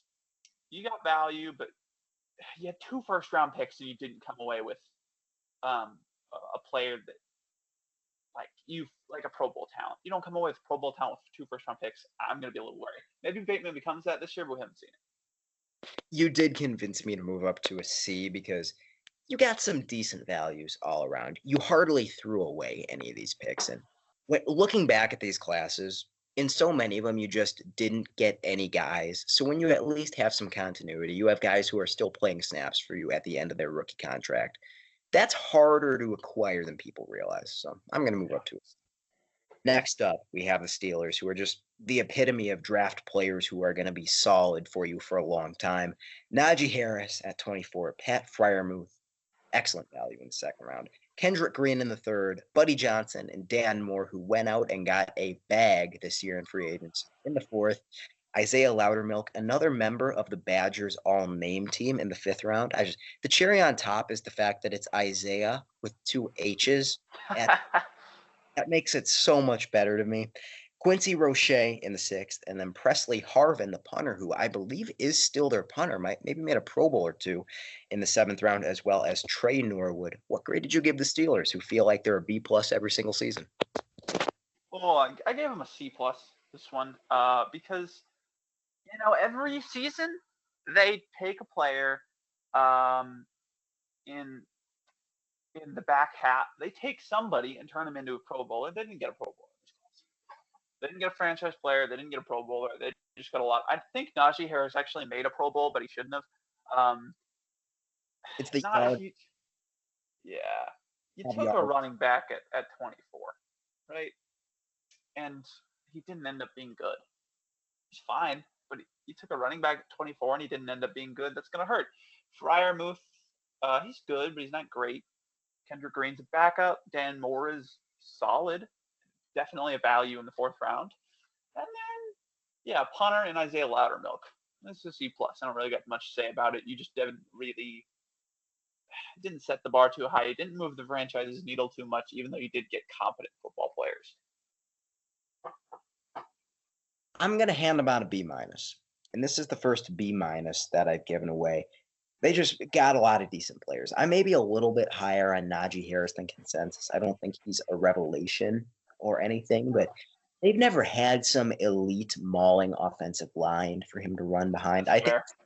I think he is a borderline above average starter. And would you take that at 24 in the first? Absolutely not. But I think you would go for that in the second. Pat Fryermuth hasn't taken the next step. And I don't know if some of that is usage because from what I watched on him, some analysts did like him. So I went and watched a little bit of Pat Fryermuth, and I had no idea what I was looking at the time because I wasn't a ball knower. But I liked Pat Fryermuth, and I thought he had some nice flashes early on in his career. As of now, he's kind of hanging around as maybe a slightly above average starter. I still think he might have a little bit more of a tank. Kendrick Green, Buddy Johnson didn't really get anything out of there. Dan Moore in the fourth round for an average to maybe developing up to above average starting tackle, I think is really solid. Loudermilk has been a good rotational player for you. Presley Harvin has one of the biggest legs from the punter position in the NFL. It's a very fringy B minus, but I look at this class and I say that it was strong, and strong is my bar for a B. That's like my heuristic in my head is adequate is A is exceptional, B is strong, C is adequate, or an F is like you got nothing. And I think this is just on the cusp of strong. Yeah, that's fair. I think there's two things you really got to factor in talking about this class. Number one, they drafted a running back in the first round, knowing they didn't have a great offensive line, knowing they didn't have a great team overall, and then they proceeded to not take a lineman in the first two rounds for the next 2 years. How did you think that was going to work? Did you think it was going to work out? I don't really understand why that's just abysmal process for me. I'm going to hurt them for that. And the second thing you need to understand is Pat Fryermuth, maybe he did have more in the tank, but Pittsburgh, well, he was never going to reach his ceiling in Pittsburgh. So I'm actually going to be a little bit more friendly to them. It's not the GM's fault that the offense is dysfunctional. And I mean, if he hired Arthur Smith, it's his fault. But if he didn't, I'm gonna give him some leeway there. So those are two things that I think really made this draft grade C plus for me. Kind of cancel each other out. The process. I'm with you there. I think Najee is an average starter. I don't think Ideally, he's in the committee, and in Los Angeles, he will be with Marion Hampton. Excited to see how that works out. But it was bad process, and it's a pick you would never make today. You're talking about how this draft back, if they just didn't get any franchise changing players. Well, the Bengals did. They took Jamar Chase. I'm old enough to remember the Jamar Chase versus Penei Sewell debates. Good times. That was like my first big exposure to the draft. I feel like people are still talking about that now. Who would you rather have, Jamar Chase or Penei Sewell? Right now? Oh, that's tough. If I'm the Bengals right now, Jamar Chase. Just because of the Joe Burrow, Jamar Chase connection. Also, Jamar Chase is the second best wide receiver in football. Hot take. Well, he is. He's a top three in no particular order. Justin Jefferson, Jamar Chase, AJ Brown. You can order those three in any way you want. I will agree with you. I won't agree with you, but I'll say yeah. That's a You fair think list. I'm not going to disagree. they're number one over Justin Jefferson? That's kind of a take. Who? AJ Brown? You think it would be you wouldn't say no to somebody who thinks AJ Brown is wide receiver 1 and Justin Jefferson is wide receiver 3? No, I Okay. wouldn't. Because AJ Brown's that good, and Justin Jefferson is really good too. But it's like when they get up there, it's all about what kind of offense do you run. All of these guys can play any offense, but if we're running, it's like a short passing, quick gun game like Cincinnati runs. Jamar Chase, I want him every day of the week. But if we're running really physical, like the Eagles like to run, we just like to throw deep balls, let Jalen Hurts' arm do most of the work. I'm going to take AJ Brown. If I have any choice of any receiver for Philly, I'm going to take AJ Brown, and that's how I put it into context there. So all of that to say, Jamar Chase is a top 3 receiver and could be the number 1 tackle in the league. Penei Sewell is not a top 3 tackle, and that may be a hot take, but he's not a top 3 tackle. I agree. I love hearing that. So Talks about Penei Sewell like he's the best lineman in the NFL. He's really good. He's not even the best right tackle in the NFL. No, he's awesome. He's so good, and maybe this year Lane Johnson takes a step backwards because I do think he's probably 4 at tackle. Maybe Lane Johnson takes a step backwards and becomes the best right tackle in the league and a top 3 tackle. But I think Chase is ultimately slightly a better player at a higher. Wide receiver 1's probably more important than right tackle. So I think the Bengals ended up winning this side of the debate, especially because you had Joe Burrow, and both of them worked out, and that connection is just so amazing. And you went to a Super Bowl. Both of those teams won that. Both sides won that side of the debate because they were both franchise players. But the rest of the draft for Cincinnati, you got that player. You didn't really get much else. So it's a tough draft to grade, right? You have an absolute franchise-changing player, a guy who you went to the Super Bowl and you wouldn't have done it without him. Was anybody else really a factor in what you've done for the past 4? Evan McPherson, you wouldn't have gotten the Super Bowl without Evan McPherson, technically, right? All those field goals. But there's nobody else that really moved the needle, so it's tough to grade it. I think Jamar Chase alone makes us a B+. I don't think I'm going to give it any higher, though. You better be happy with drafting Jamar Chase at 5 because you got virtually nothing else looking down the fully stock draft. I mean, they had 3 4th-rounders. Jackson Carman was one of the worst offensive linemen in the league when they were trying him out as a developmental prospect. Joseph Asai is not useless. He belongs on a roster, but I mean, we've seen the Bengals pass rush. That's about all you can say. Deontay Smith, I don't even know who that is. Tyler Shelvin, I kind of thought was still around, and PFR says that he is not. Cam Sample, I guess they thought back to drafting Drew Sample early and said we want more of that, and it's played out accordingly. Evan McPherson is probably the second best player from this class, and it seems like everybody in Cincinnati is calling for Evan McPherson's head after he had. Side note, why does drafting a kicker make them tangibly worse every single time? I just don't get it. Is it a pressure thing? I really feels like if you draft a kicker before the 7th round, they are now doomed to fail. McPherson was a fantastic prospect. They take him in the 5th. He's good for a little bit, and it's been a minus kicker since then. So, what do I want? It's far from negative because I'm always going to punish teams that hit on the blue chip prospect, which is essentially what Jamar Chase was. I know that the COVID year factor kind of muddled the evaluation a little bit, but okay, they drafted Jamar Chase, and they could have had Penei Sewell as well, who also worked out. And then when it actually came to their scouting department, when they had to add down the board, I mean, they completely failed. They weren't even close. So I'm going to give them a B-, and I really want it to be a C+. Yeah. But I I get where you're coming from. I get where you're coming from on that.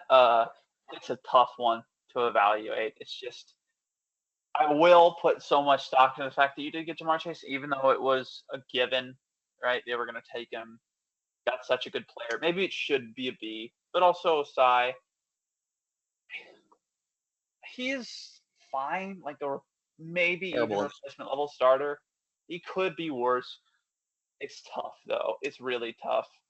Uh, but yeah, Jamar Chase was actually the first player I ever watched, like really watched, did an evaluation on. So I will always be partial to this pick. He's also the best receiver I've ever watched. I'm a receiver guy. Well, no, I watched I watched C.D. Lamb and Jerry Jeudy the year before that. So um, Jamar Chase, I'll always be partial to him. Best receiver I've ever watched, including Marvin Harrison last year. So gotta give credit to Cincinnati for actually doing it and picking him over Penei Sewell, making the right call.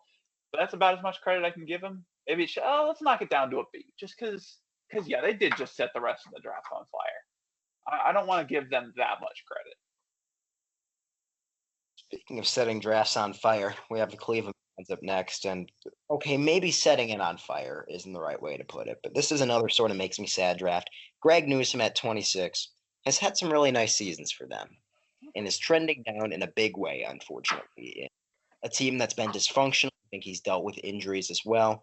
And then Jeremiah Wusu-Koramoah, fantastic linebacker, one of the best cover linebackers in the NFL when he's on the field. Fell because of injury concerns, and oh boy, have they surfaced. He's not going to be playing football in 2025. After that, you got Anthony Schwartz, James Hudson, Tommy Togiai, Richard LeCounte, Tony Fields, Demetric Felton. Essentially nothing after day two. This isn't an F. Definitely not an F. I think it's a D. I think my grade on this is a D because Greg Newsome was bad value for a cornerback in the first round. JOK is a fantastic football player, but you got to separate JOK the football player from JOK the football asset, and you just cannot count on him to stay healthy. And after that, you got nothing. So a D is my initial grade. Yeah, yeah, I gave it a C minus just because I can't quit JOK. Uh, and man, maybe yeah, maybe he'll come back in 2026. I say as they take me away to the psych ward. Um, and I don't think Newsome is nothing. I do think that he could come back. The defense is going to be better next year. Maybe that'll help him out. He's a number 3 corner there. And you know what? James Hudson is he's worth having on an NFL roster. He's a top 10 lineman on any NFL roster, I think. So you got that, but that doesn't matter much. So yeah, C minus, and that's being generous. It's tough to separate the football player from the football asset with JOK just because the football player is so damn good. I like that phrasing of top 10 linemen on an NFL team. I think Yeah. series of that top 10 linemen, and that's all you see in the YouTube thumbnail. And it's like top 10 linemen on the Minnesota Vikings. And Donovan Jackson All right. still would make the list. The guys who just missed the cut, Victor, who are there any 11 and 12 type guys you want to shout out while we're here? That would be great. Oh, you know I'll what? tell I don't think I can pull into my knowledge that deep without a depth chart in front of me. you know we'd bring up the depth charts. We're not that sick. We sometimes do other things, believe it or not. Yeah. Well, yeah. No, pulling up the hour, lads, has definitely become a staple of this channel. You ready to do the NFC North? Let's do it. Detroit Lions. This was a rock solid draft class. Penei Sewell at 7. All looking back, asking how did Penei Sewell get to 7? It's because this was the year of the quarterback that did not work out. Levi round, Ali McNeil in the third, as well as Afetu Melifonwu, Derek Barnes, and Amon-Ra St. Brown, the Sun God in the fourth, and Jamar Jefferson in the seventh. You know what? I was initially thinking that this is an A. I'm gonna bump it up to an A plus. It's hard to imagine a better stud after stud. Yeah, I gave it an A plus too. It's just Detroit would not be the same franchise as it is without this draft. Nothing about them would be the same. You have two franchise players and two players who are probably top 5 at their position in the NFL. I I can think of 4 receivers that I would probably put ahead of Amon-Ra St. Brown, but I can't think of a fifth. I did. So actually, Bladen Kirk has his website where he does. Used to be able to do QB rankings, and there's a whole model that helps you do it. It's really cool. He added a receiver rankings list the other day. I went through, and Amon-Ra came in 5.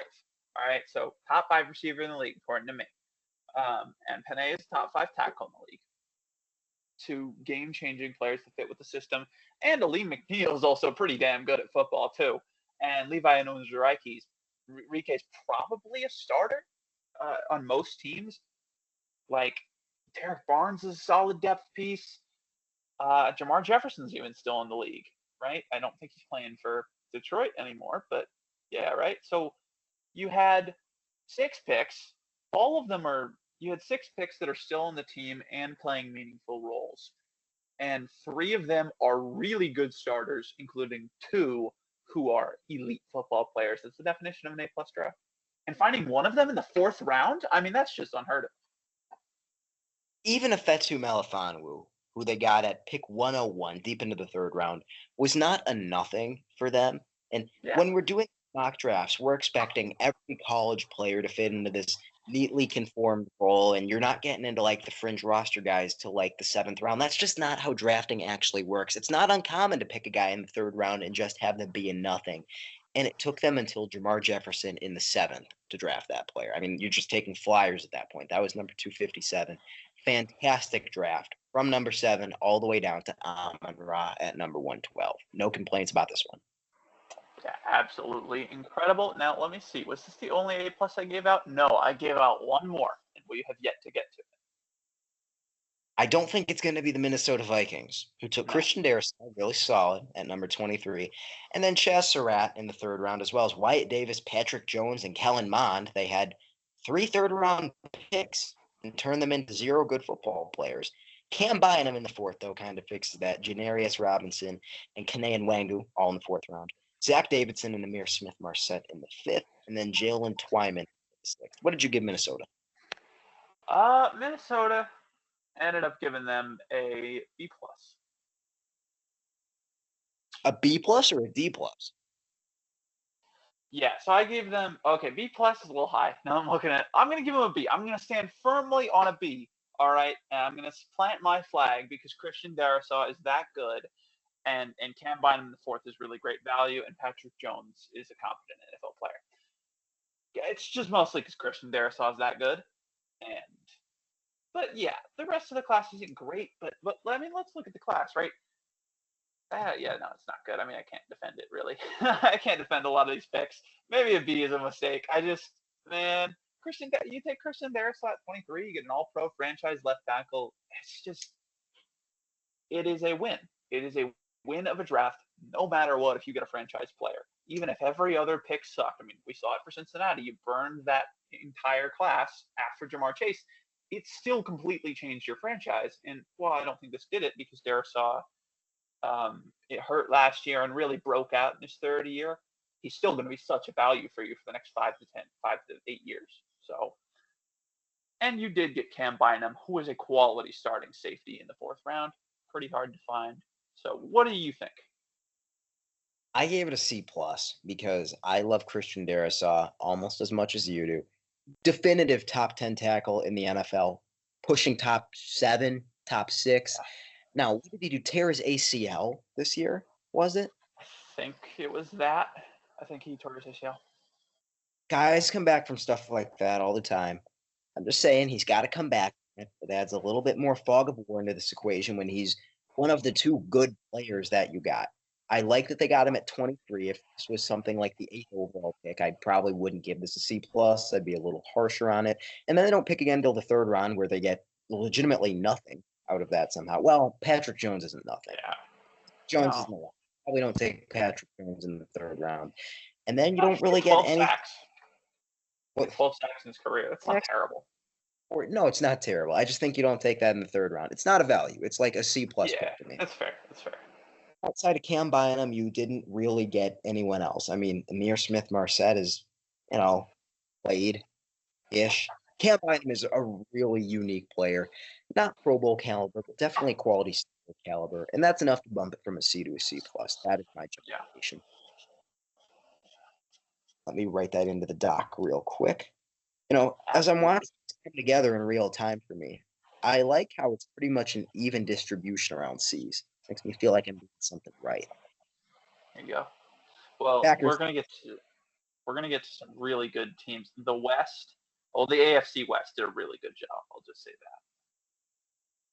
So the Packers aren't GB. What are the Packers? Are they GRN? GNB. Oh God! Just do two-letter abbreviations. Pro Football. I don't know why they do it. Oh God! Don't bring me back to here. Eric Stokes at 29. Josh Myers, one pick before Creed Humphrey in the second. Amari Rodgers, famous punt fumbler in the third round. Royce Newman, who was somehow a tremendous reach in the fourth round and played like it when we forced him on the field. Shamar Jean-Charles in the fifth. TJ Tadarill Slayton as well in the fifth. Isaiah McDuffie and Cole Van Landen, who was drafted because he was a Badger in the sixth. And then fan favorite Kylan Hill, who took a kick return out of the end zone and got speared, and I don't think ever played football again. I hope he's okay now, but for the record, that was a terrible decision to take that kickoff that he got hurt on out of the end zone. That is the Packers draft, and I feel like I should grade it out first as the Packers fan. Well, it's definitely not a C. Not an F either. I think I'm going to give this a D plus because TJ Slayton is an adequate rotational run stuffer for you. Isaiah McDuffie is a replacement level starting linebacker who did some good special teams work early on here.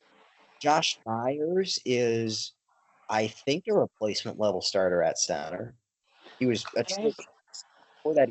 He's fine. He's not a value. Yeah, no, he's like if you're starting him, he's the worst starter in the league. But if he's your backup, he's one of the better backups in the league. Best backup in the league. It's funny how that seems to exist at every position. And then Eric Stokes, I'm going to give him a little benefit of the doubt. Even if I wasn't crazy about this pick at the time, he had good seasons, or at least good half seasons for the Packers. He was never a finished product, but it's just the injuries that affect. I still think that he's an adequate player when he's out there, but that's just become so rare at this point. Anything that you get from Eric Stokes is house money.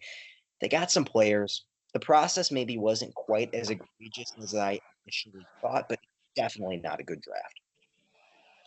Yeah, it was rough to go back and then immediately see Denver's draft later. I was like, yeah, I definitely had a better night than you did. We'll get to Denver's draft, but yeah, I give it a C minus, just because you got a couple of nice rotational players, like you said, McDuffie, Slayton, Newman, all solid rotational players. Definitely Slayton and McDuffie are better than Newman, but still, and Rodgers sucks. There's no two ways about it. Rodgers sucks. Myers, he's a 27 AV on Pro Football Reference. What the fuck? Man, that's not a great metric. What? Yeah, how? No. So I was looking. Sure. I sorted by AV just to get a general idea of the top 25 or so players in the class, and he's like legitimately top 10 in AV in this class. It's very sad. He never made a Pro Bowl. No. That's really okay. So obviously, their offensive is always really wonky. There's like a multiplier that goes into it, where all they really have to work on is games started and Pro Bowls and All Pros. And then I think they reward offensive linemen who were on good offenses. And so by being a starter on a really good offense, even if it was more of him, that would bump up his AV. He obviously is not one of the top 20 or so most valuable players in this class. He's probably in the 80s-ish range. Yeah, that sounds about right. But overall, like you said, I think you said it pretty well about Stokes. I won't add anything to that. Just a C minus. You did get some pieces, but it's not like this transformed the franchise, right? And now the Chicago Bears to finish off the division. They took Justin Fields at 11, just another casualty of this awful QB class. He is one of the better assets from it. Tevin Jenkins in the second round, Larry Borom in the fifth, Daz Newsome, one of the first draft crushes that I ever had because I saw him watching Sam Howell and just thought he was a fun player. Thomas Graham and Khalil Herbert in the sixth, and then Kyrus Tonga in the 7th round. I don't think this is super easy to evaluate because Justin Fields wasn't a straight up flame out at quarterback. He just wasn't the answer. I mean, there was debate on whether or not they should keep Justin Fields and send away another overall pick, maybe up until about 2 months before the draft. Like, it was a serious narrative. I knew a Bears fan in high school who was an adamant Bears fan, and he was adamant that that's the move that they should make, that they should keep Justin Fields. He loved him. But no Just one's serious. No appreciated. one serious ever had that debate, though. Nobody was smart. Nobody with ball knowledge ever thought that. So, Oh, Victor, did Victor, you think that? I didn't think that, but I entertained it because if you could legitimately get like a fantastic return for the Caleb Williams pick, which you could, and you could truly fortify the offense around Justin Fields and turn that into a really strong run game and bolster the defense with those picks later on. I don't know if you could win a Super Bowl, but you could be a playoff team just off of that for like 3 years, I think. Caleb Williams was not good this year. The Pittsburgh Just Steelers are a playoff team. You don't want to be the Pittsburgh Steelers. Well, that's just it. Would you rather swing for the fences or would you rather be the Pittsburgh Steelers? And I decided to do the right thing and swing for the fences. But Yeah, no. Pittsburgh isn't the worst place to be in the NFL. I mean, they're not the best place to be either. I war gamed it out too, and I could not find a single start. No matter how great of a return you got for, I mean, if you got like 5 first-round picks, sure, but Fields was never your long-term answer. Was my thing. Like even if you traded that pick for Caleb Williams, in all likelihood, the next year you were just going to be looking for a starting quarterback. And guess what? I was right. Justin Fields comes out the next year, plays for Pittsburgh, changes scenery. Still, it's just not a very good quarterback. He can't really push the ball down the field. Can't read a defense. He's just not a great processor. He's got good legs and he can hit the checkdowns. But that's about it. There's a reason they benched him for Russell Wilson after 6 weeks, going 4-2. It was always going to be a bad decision to make that. But I will agree, it's not like he never played for you. And when he did win games. He wasn't like out of the 5 guys in this class, he's probably the second best quarterback. It's him or Mac Jones. I'd probably take him, which sucks, but it is something. So I wouldn't say that's an F pick for them. He did get value. Did he break the quarterback rushing single game record or something? That's value. How does Lamar Jackson not have that record? There were some pretty ridiculous Justin Fields games now. Yeah. He is genuinely an elite rushing quarterback. He is, absolutely. But, yeah, that wasn't a great pick. And then down the board, is there anybody that provided much value for you? Tevin Jenkins is a good football player, went on the field, but he's just been so rarely on the field that you can't really put that in. What? He's played 45 games. He's been hurt, but he hasn't been like Caleb Farley unavailable. I'm kind of like justifying my grade on this class as we go down the board, by the way. So keep going. Yeah, no, I get that, but a lot of those games were earlier on in his career. And when he wasn't as good, these past 2 years, when he's been better, these past 2 years. So last year, he just hasn't been on the field. So, and you can think 4 17-game seasons, 68 games. He should have started every game because he started year 1. He missed about a third of the games just being injured. That's not good. Larry Borum's a solid depth piece. Khalil Herbert is a fine replacement. He's a fine second guy in a committee, and I like Kyrie's Tonga. I think I gave this a D+. You got some nice depth pieces, but I mean, Justin Fields started for you, but he was never a starter. Kevin Jenkins has started for you, but he hasn't started as many games as a starter should over his tenure. There's just an asterisk on every decent pick that just makes it's a D+. I gave him a C-, and I would entertain a D+. It's just about how poorly you grade out the Fields pick. For me, I do reward them a little bit for drafting the second best quarterback in this class because even though he wasn't the answer for them, you're at least getting one of the best backup quarterbacks in the NFL that I genuinely think you can operate a decent system around. Tevin Jenkins, good player, good process. It just wound up being an availability issue. They maximized that 5th-round pick with Larry Borum, who's a good depth piece for them. Khalil Herbert is solid in the 6th round, and then Kyrie's Tonga in the 7th is fantastic. So from a process perspective, I think that it was better than the players they got. And for that reason, C-. I thought it was adequate.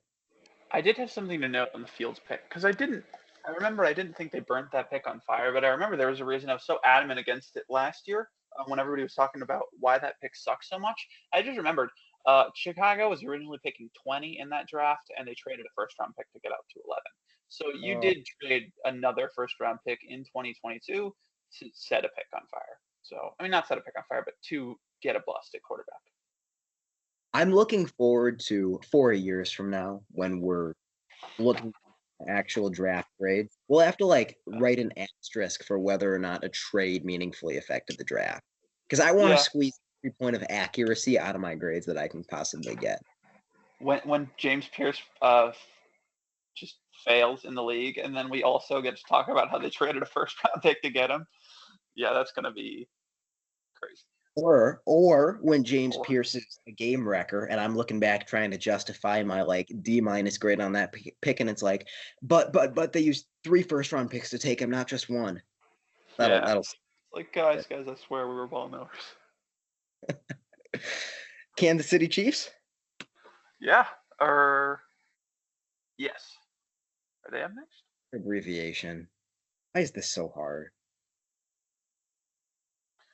Oh, they're KCC, I think, or something like. Let me find it. They're KAN.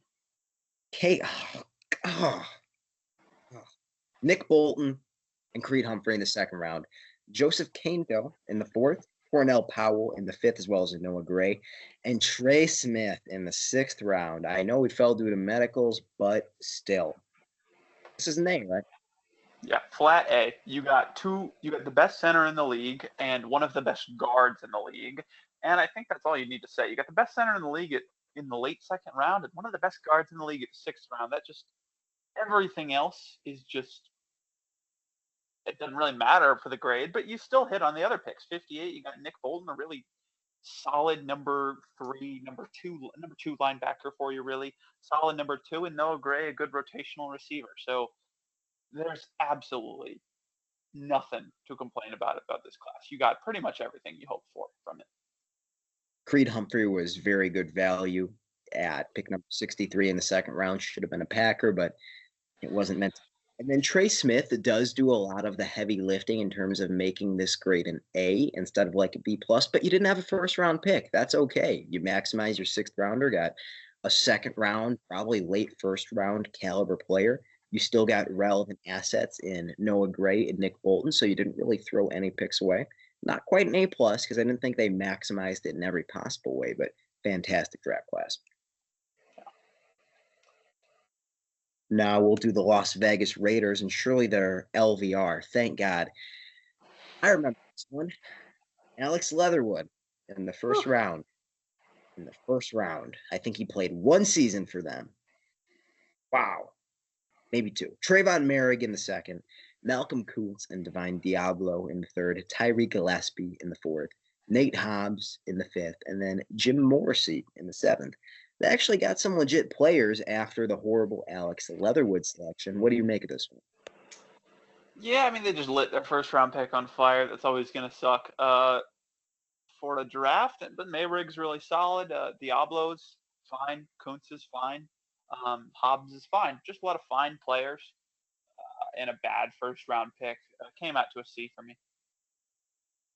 I'm choosing between, I think, a C and a C plus right now because Trayvon Merrick is a quality starting safety, not a Pro Bowler, but he went out and with Mayrig. With Mayrig, though, he really was only a quality player last year. He'd been building up to it his career. Like he really broke out last year. And then they don't bring, and they'll get a comp pick for him, but can't really factor that in. Malcolm Kuntz is fine. Divine Diablo has been fine. Nate Hobbs, now a Packer for way too much money, has been fine. I definitely feel like this is a C because they subtly were actually quite solid, maximizing their value down the board. It's just a completely inexplicable first round selection. It's a low C, but I'll give it a C. Yeah. Let me write that in on my doc real quick. Man, my grading curve is still looking absolutely fantastic. We'll have to see. Now the Los Angeles Chargers, who I'm going to assume are LAC, but you never know. You'd hope. Rashawn Slater in the first round, Asante Samuel Jr. in the second, Trey McKitty and Josh Palmer in the third, Chris Rumpf in the fourth, Brendan Harris in the 5th round, Nick Neiman and Larry Roundtree in the 6th, and Mark Webb in the 7th. Give me a grade on this one. So I'm pretty high on this one. I'm a B plus, and it's mostly just because of my love for Rashawn Slater, but also because I'm going to plant my flag here. I do think Asante Samuel is a good football player, and it seems like that's not a commonly held opinion. I'm not really sure why. Um, I think he's a good player, and I think he'd make this pick again. So that helps a lot. McKitty lit that pick on fire, but Palmer is a fine player. A number 4 wide receiver. Chris Rumpf and Brendan Hymas and James are both good. They're depth pieces. Same with Neiman. So you got depth down the board, and you got starter in the 2nd round, and a franchise left tackle in the 1st round. That's how you should do a draft. B plus. I mean, I don't think you extracted more value than you were expected to out of your picks, but I don't think you lost much value out of your picks either. And that's a B plus draft for me. If you did about as you should in the NFL draft, you're always going to come away looking really nice. I'm going to concur. This is a B plus to me as well. You would absolutely make the Rashawn Slater pick at number 13 again, anchoring that left tackle slot. Now with Joe Alt, just probably the best tackle duo in the NFL outside of, God, there's some really good tackle duos in the NFL. That came out of my mouth, and then I immediately thought of Detroit and Philadelphia, but definitely top 3. And projecting forward to the future, young players, that's going to be a fantastic cornerstone duo for a long time. And Asante Samuel at 47 is a good pick. I know he's had some injuries. There's maybe some character stuff where it seems like he's had something of a falling out in the locker room or with the coaching staff, but a good football player when he's available. And it's hard to fault a team when their first 2 picks go to really good players. And then Josh Palmer at 77 wasn't bad. Even though Pro Football Reference has it listed in the wrong order, he was the first of their 3rd round picks before they drafted one of the worst tight ends that I've ever seen in Trey McKitty. Hymas, Rumpf, Neiman, you got relevant players on day 3, so I thought they did a decent job there. I like a B plus. Okay. Now, what was that? Real solid. Now, we get to talk about your Denver Broncos.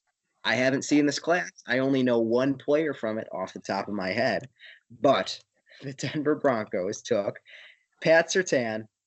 Exactly what I was thinking of. Javonte Williams in the 2nd round. Baron Browning and Quinn Miners in the 3rd. Goddamn. Jamar Johnson and Caden Stearns in the 5th. Seth Williams in the 6th. Kerry Vincent, Marquise Spencer, and Jonathan Cooper in the 7th round. Take it away. Okay, so I gave this an A plus at first. That was the A plus that I gave earlier. I was being a bit of homer. I'm going to bring this down to an A. So congratulations, Detroit. You were the only A plus in this class. But it's probably the closest to an A plus because just go pick by pick.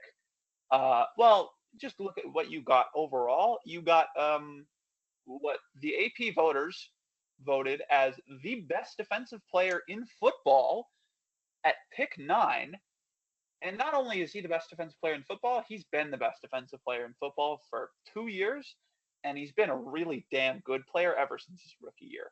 There is so much value attached to that.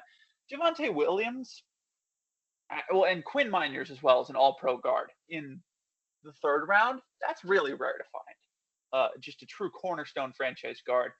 Javonte Williams was good for 2 years, then he was fine for 2 years. Obviously, would make that pick again, probably, but the injuries really did hurt him, so I'm not going to fault him as much for that. And it's not a bad pick anyway. Baron Browning was good for a while, just the injuries they held him back a little bit, and you did get some value out of him.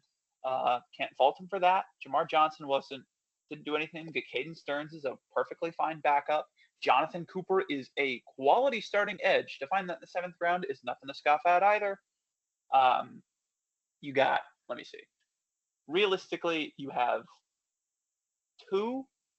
one good starter out of this, 2 guys who would have been good starters if it weren't for injuries and did start a few games, and 2 cornerstone franchise players out of this class. That's an A for me. I couldn't quite give it an A plus, but your franchise looks wildly different if you don't pull off this draft. It was also the GM George Paton's first draft, and he went under a lot of criticism to draft Patrick Surtain over Justin Fields. He stuck to his guns. He did it. Got to credit him for that. For me, it's Jonathan Cooper in the 7th round that Just this one over the edge and makes it an A+ for me because I'm Really? comparing it to the Lions draft, essentially, since that's a clear benchmark for an A+. They basically didn't miss. I think Pat Surtain is a more valuable player than Amon-Ra St. Brown. Not by a whole lot. And obviously the valuation is going to be different since you got Amon-Ra in the fourth, but that's a slam dunk pick. And then Javonte Williams in the second round, I think that was fine process. He was a really good running back until the injuries caught up with him. Baron Browning in the third, I think you would make that pick again, but then Quinn Miners in the third. UW Whitewater, let's go, baby. Did a campus tour there. You would absolutely do that again. I mean, Oh, yeah. he's emerging as one of the best guards in the entire NFL. Man, if you could make like a Vegas bet on who the best guard would be for the entirety of 2025, I think that Quinn Miners would maybe have the best odds. He is really trending up in a big way. And if he takes another step up, he is officially there. I'm with you there, but I feel like there's got to be someone in that conversation with him. I wouldn't bet on Tooney at this point, even though he was the best last year. I mean, Quentin Nelson's still really good, even if he's not like killer Quentin Nelson that he was 3-4 years ago. Trey Smith is really good, but some of the injury stuff has kind of caught up to him a little bit. I don't think he's that special. Yeah, no, I'd put my money on Miners or Nelson, and I might lean Miners. Zeitler, but Zeitler is way up there as well. No, he's playing for Tennessee. Nobody who ever has played for Tennessee has been the best player at their position. Nobody. Kill everything. I think Quinn Miners is the best guard in the NFL. And then you get a couple decent players down the board, but it's ultimately Jonathan Cooper, a quality starting edge in the 7th round. That's what forces me to make this decision. Are they quite at the level of Detroit? I don't think so. But the only flat A that I have is the Chiefs. And I like this class better than I like the Chiefs class. Just lights out performance from Peyton. You know what? That's fair. Fuck the Chiefs. Broncos A+.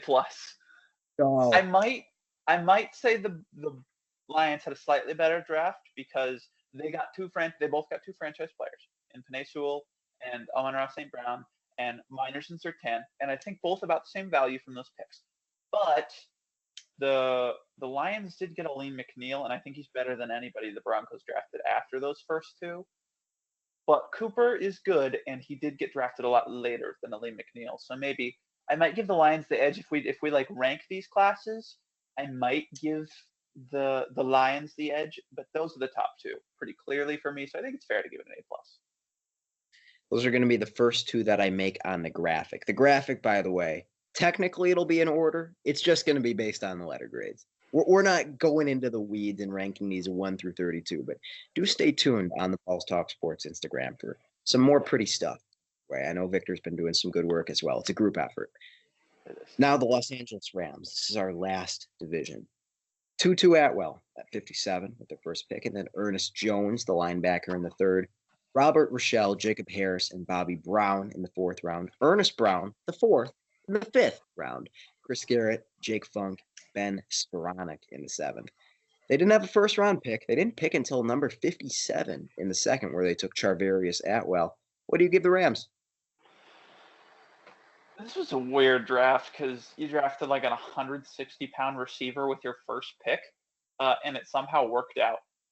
I still give him a C+. It worked out. I say it wouldn't fall. Oh, by the way, he's Charvarius Atwell, not Charvarius. I just want to go back and correct that. I had to look it up after the fact. Go on. Yeah, because Atwell, I mean, he's a good player. He's your wide receiver 3, and you're pretty happy with him as your wide receiver 3. But I don't think you love this class. I love Bobby Brown, but he really came on towards this year, and now he's not with the team anymore. Skoranek's fine as a 7th round pick. All name team Jake Funk. Robert Rochelle is a fine depth piece, I guess. Ernest Jones is a okay starter, and Tutu Atwell is an okay starter. Maybe I might drop this down to a C. I'm going to drop this down to a C, actually, yeah. But it's still a fine class. You did get 3 starter caliber players, even if they're not good starter caliber players. Like at the very worst, replacement starter. The fact that they didn't have a first-round pick does a lot of heavy lifting in my grid because I got to analyze what you did with what you had. And I think what they did with what they had was quite strong. I'm going to give them a B. Tutu Atwell in the 2nd round, I think is fine. It's not good. It's okay. That's a perfectly average number 57 overall pick. Ernest Jones in the third at 103, I think is fine. Robert Rochelle, you got some secondary depth in the fourth, and then Bobby Brown. That's a really nice fourth round pick. Ernest Brown, not so much, and then Ben Skoranek, quality return man in the seventh. At 249, that is actually really strong as a seventh round pick. It's right on the fringe of a B minus. In fact, you didn't really get any players that are big time contributors for you, so I am going to drop it to a B minus. But I think that he turned this draft into, in terms of the pure player haul, was pretty impressive. Then the Seattle Seahawks, who had 3 picks. Oh, I remember this one. This is great round, Stone Forsythe. Okay, you first. Okay, so actually, the draft gets better as you go on. 3 picks. So you let your highest pick is number 56, and you took a really small receiver who sucked in the NFL. Just lit that pick on fire. 166 career receiving yards. So that pick sucked. Get Trey Brown. He's a fine backup. And you got Stone Forsythe, a quality backup lineman. It's hard to grade this draft because you just didn't have many dart throws, but the few you did, I won't say it's a bad 4th round pick. I won't say it's a bad 6th round pick, but I will say it's a bad 2nd round pick. And when you only have 3 picks and only 1 pick on day 1 or 2, and you spend it on Dwayne D. Eskridge, D+. I think I got to give it a D+ as well, because they had 3 picks, and one was a 4th and one was a 6th, and they turned it into 2 relevant players, which is like a pretty good hit rate, all things considered. But are either of these players moving the needle for you? Absolutely not. Are either one of these players really contributing in any meaningful way for you? Also not really. I kind of want to go D here, just out of principle, because they had freaking 3 picks and they took Dwayne Eskridge in the 2nd round. You know what? I'm going to bump this down to a D. This was an awful draft class, and we're grading draft classes, so there you go. I remember that one. I don't even know how you break that down. It has to impact draft strategy so much, you would think, when you only have 3 picks. Then they went ahead and took Eskridge in the 2nd, and I guess maybe not so much. Well, I guess we're going to talk about that in 4 years when we talk about the Vikings class. Hey, they had like 5. That's different. They had 4. Did they? No, wait. No. Let me think back on who they picked. They took Donovan Jackson, Ty Felton, Ingram Dawkins, and King. I think I'm right. Let me look. I have the draft grades up somewhere here. Who were their late round picks? I thought they took a specialist. Let me see. No, you're right. There's 5. Yeah, they took Donovan Jackson, Ty Felton, Tyrion Ingram, Dawkins, Kobe King, and then Gavin Bartholomew. Oh, yeah. And I think they got like the top kicker prospect in undrafted free agency. They got some guys as UDFAs. Yeah. That's a terrible class. I don't think it was as bad as the one we just broke down, though. No, all right, now the card. Zaven Collins, TU.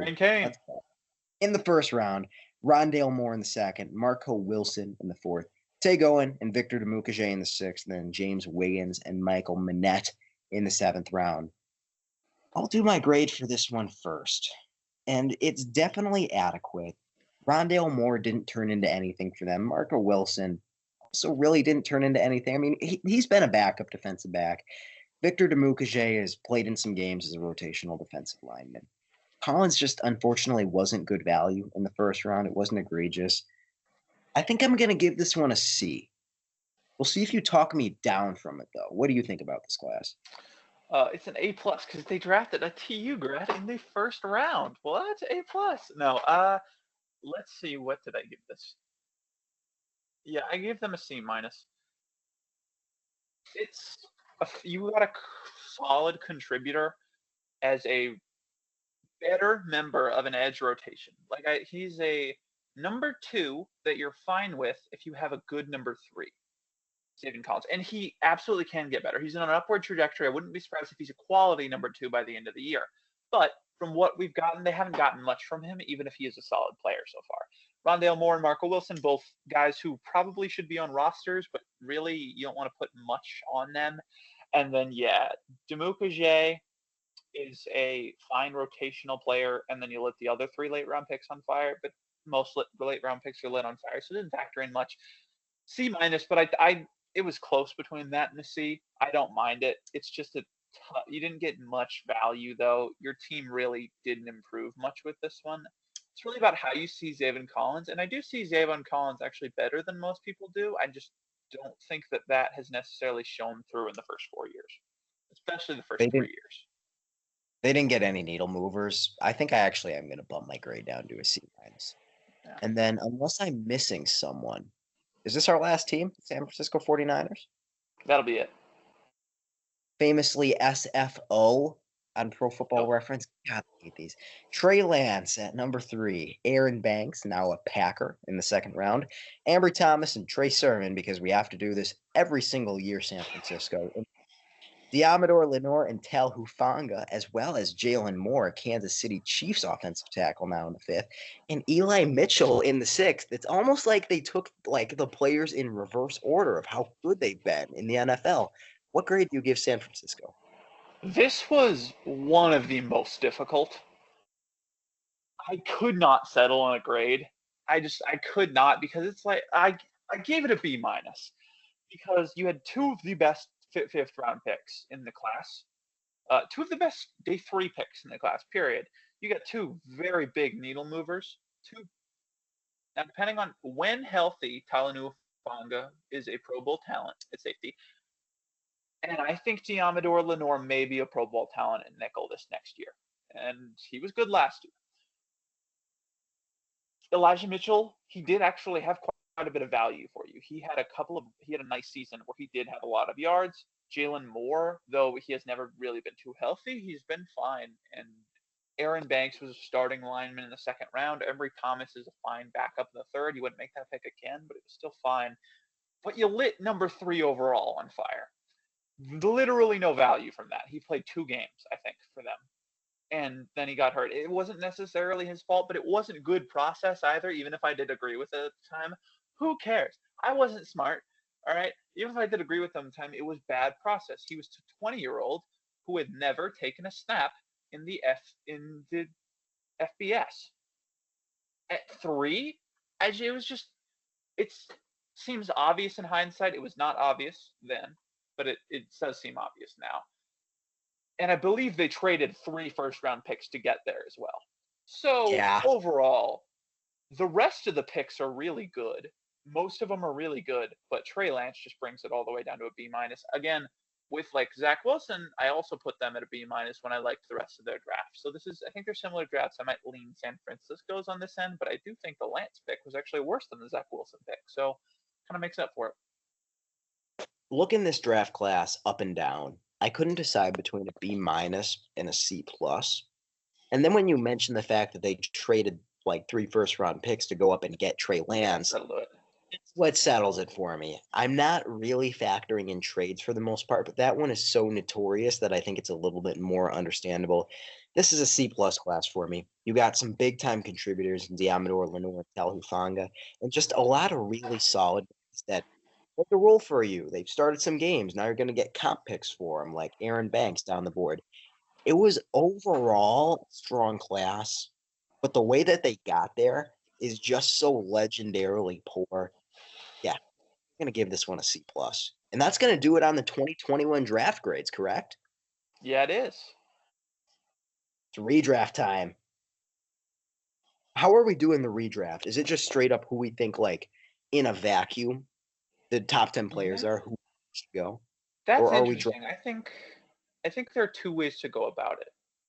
I think we can either draft how we would have at that, if we had it in hindsight, how we would have at that time for that team, if we can remember. I think that would be fun. Or we can just do it in a vacuum. We could also do it as like, what if those teams were drafting right now? What would they do? That could also be fun. I think 1 or 3. Sorry, what'd you say? I don't think we can do 1 because I straight up am not going to remember the situation that he's in. I like if they were drafting now, what would they do? Because I still feel like you take the best player available in most aspects, but it just makes it a little bit easier for us to rationalize it. Now, is this pre or post 2025 draft? I don't think that factors in too much. Let's say Posta. Post-draft. Okay. So that means that I would pick for the Jaguars at number 1. Yeah. So, let's do original draft order. You're picking for the Jags at number 1. I'm picking Jets at number 2. I'll do evens. You do odds. I've got a list I compiled of about 16 players. We'll see if I need more. And so the Jags don't have Trevor Lawrence in this universe, do they? No, they don't. Oh my God, Victor. So, Oh, what do you do? You're drafting the current version of this guy. oh no. I don't like this. It can't be Micah Parsons. That just doesn't make sense from a value perspective. If it helps you, I thought about it and I would do it. But I'm also very high on Trevor Lawrence. It's like Cam Ward versus Abdul Carter. Oh man. Well, to me, it's not though, because for most people, for most analysts, we're a little lower on Carter. That's the way to put it. Yeah.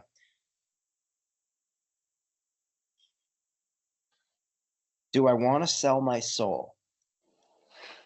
You have to have somebody quarterbacking. Who's their backup? That's a good question.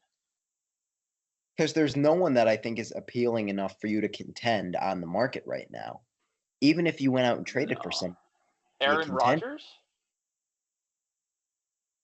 Oh, okay.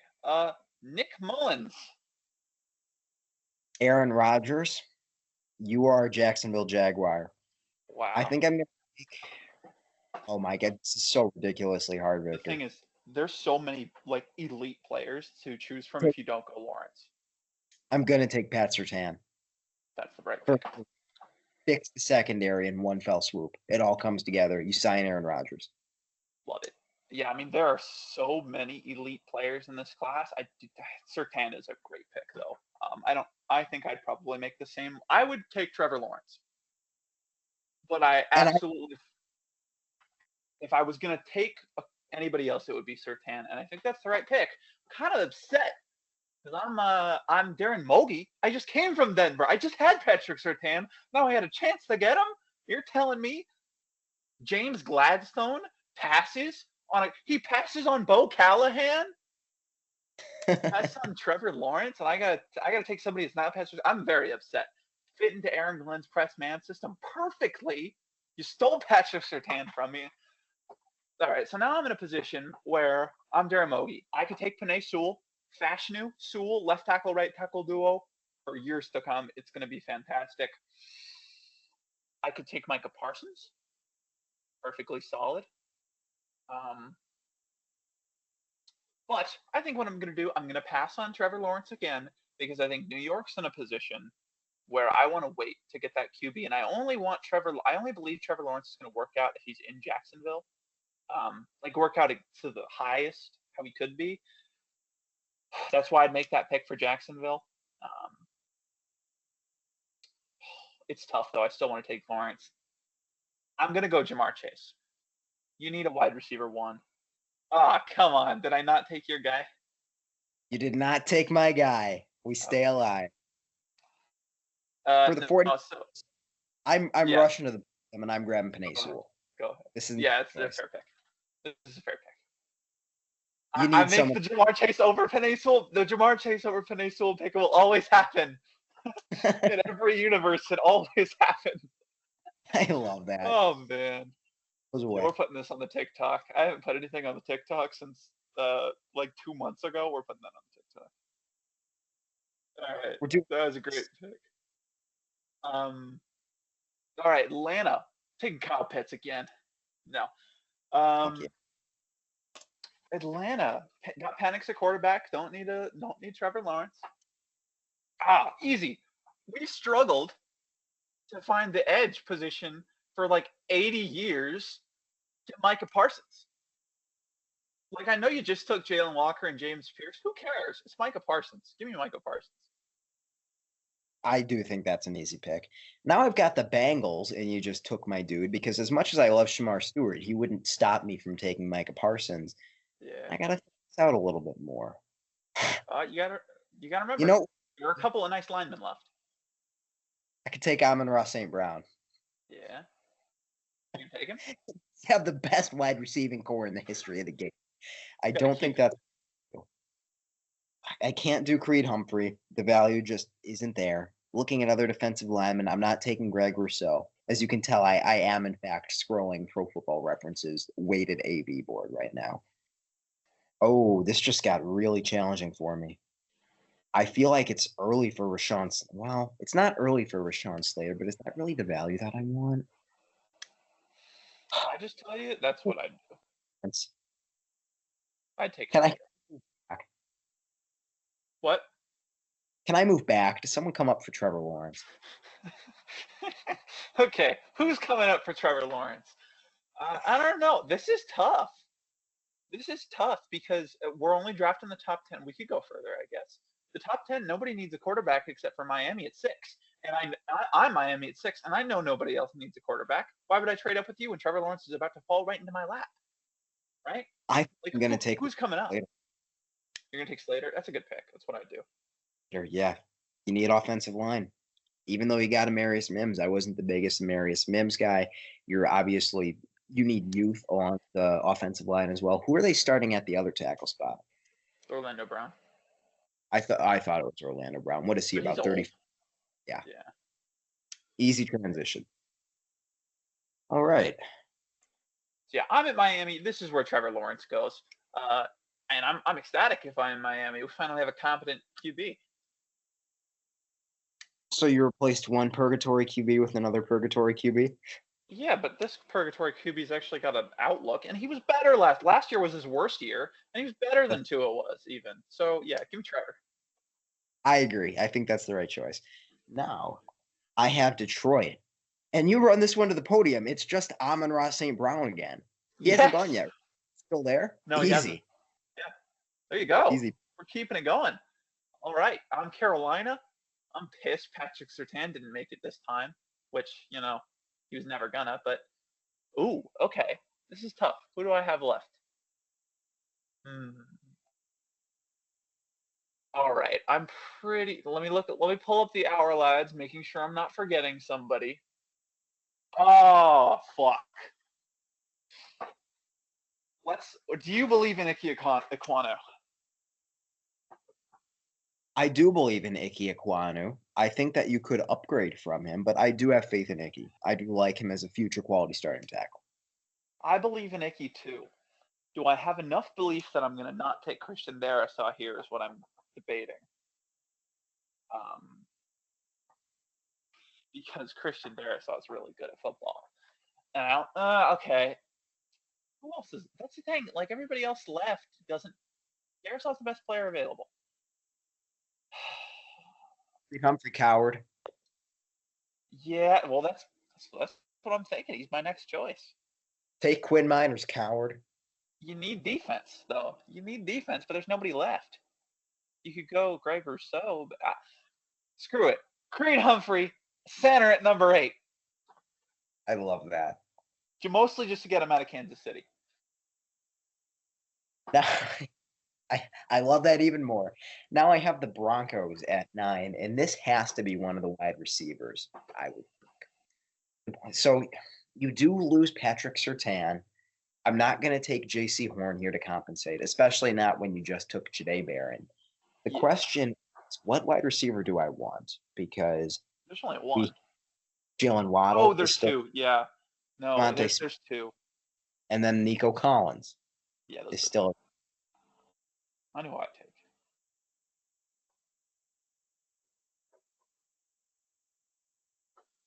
Let's go Nico Collins. That's the right pick. All right, Nico goes at 9 to the Broncos. All right, I'm at 10 with Philly. Last pick. Do I make it easy? Do I just stick with the original pick? Stick with Devontae? You think so? Because they would love Darrisaw and Miners, but they could use the blue chip guard. But I wouldn't mind Devontae Smith either. That's fine.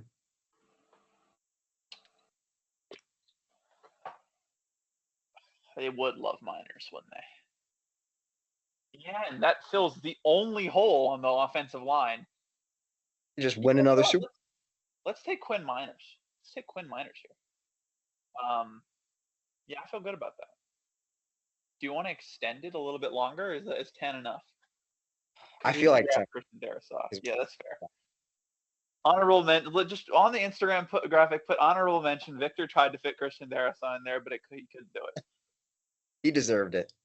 Yeah, just let the Army know that I was fighting for him. You know I will. Oh man, what an episode! Our first ever draft regrade did all 32 teams, and then a little bit of top 10 action to finish it off. I can't wait for the rest of summer. It's going to be a heck of a lot better than this. Infinitely better production quality. Oh, yeah. I'm not exhausted being delayed by a train for 20 minutes as I come back from the Kiwani YMCA. It's going to be a great summer of Balls Talk Sports NFL content. Victor, you have anything else before I get out of here? What do we think we're going to do? We're going to start off summer scouting next week or 2 weeks from now? What do we think?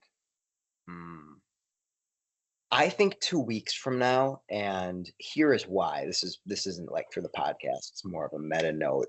Caddy's Cut-Ups doesn't have tape on the 26 guys yet, so I've watched 4 safeties, but I haven't watched like Downs or Heineman or any of the other really like high-end guys, and I actually don't have a grade higher than 4th round on any safeties right now. So I don't think Caddy's gonna have tape for a while is the issue.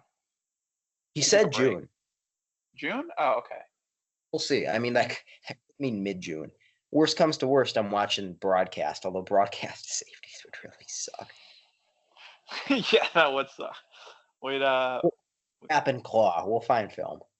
We might have to just do QBs if we can't. Possibly. We'll figure something out. Yeah, and so next week, do we want to bring the Army an episode? I don't think we need to. Yeah, that's fair. All right, so catch us hopefully in 2 weeks with safety / linebacker summer scouting, one of the two. We'll figure it out. If we can't get it done in 2 weeks, if we just can't find the tape, then I think maybe we could potentially think about bringing y'all the expansion draft, or at least the start of it. What do you think about that? That would be fun. Episode series. We're making our whole. We'll figure it out. If it's a big delay on the tape, we might start that. We'll figure it out though. I can't wait.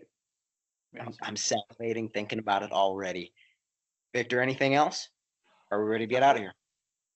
Ladies and gentlemen, as always, even despite the terrible microphone quality, stay hard.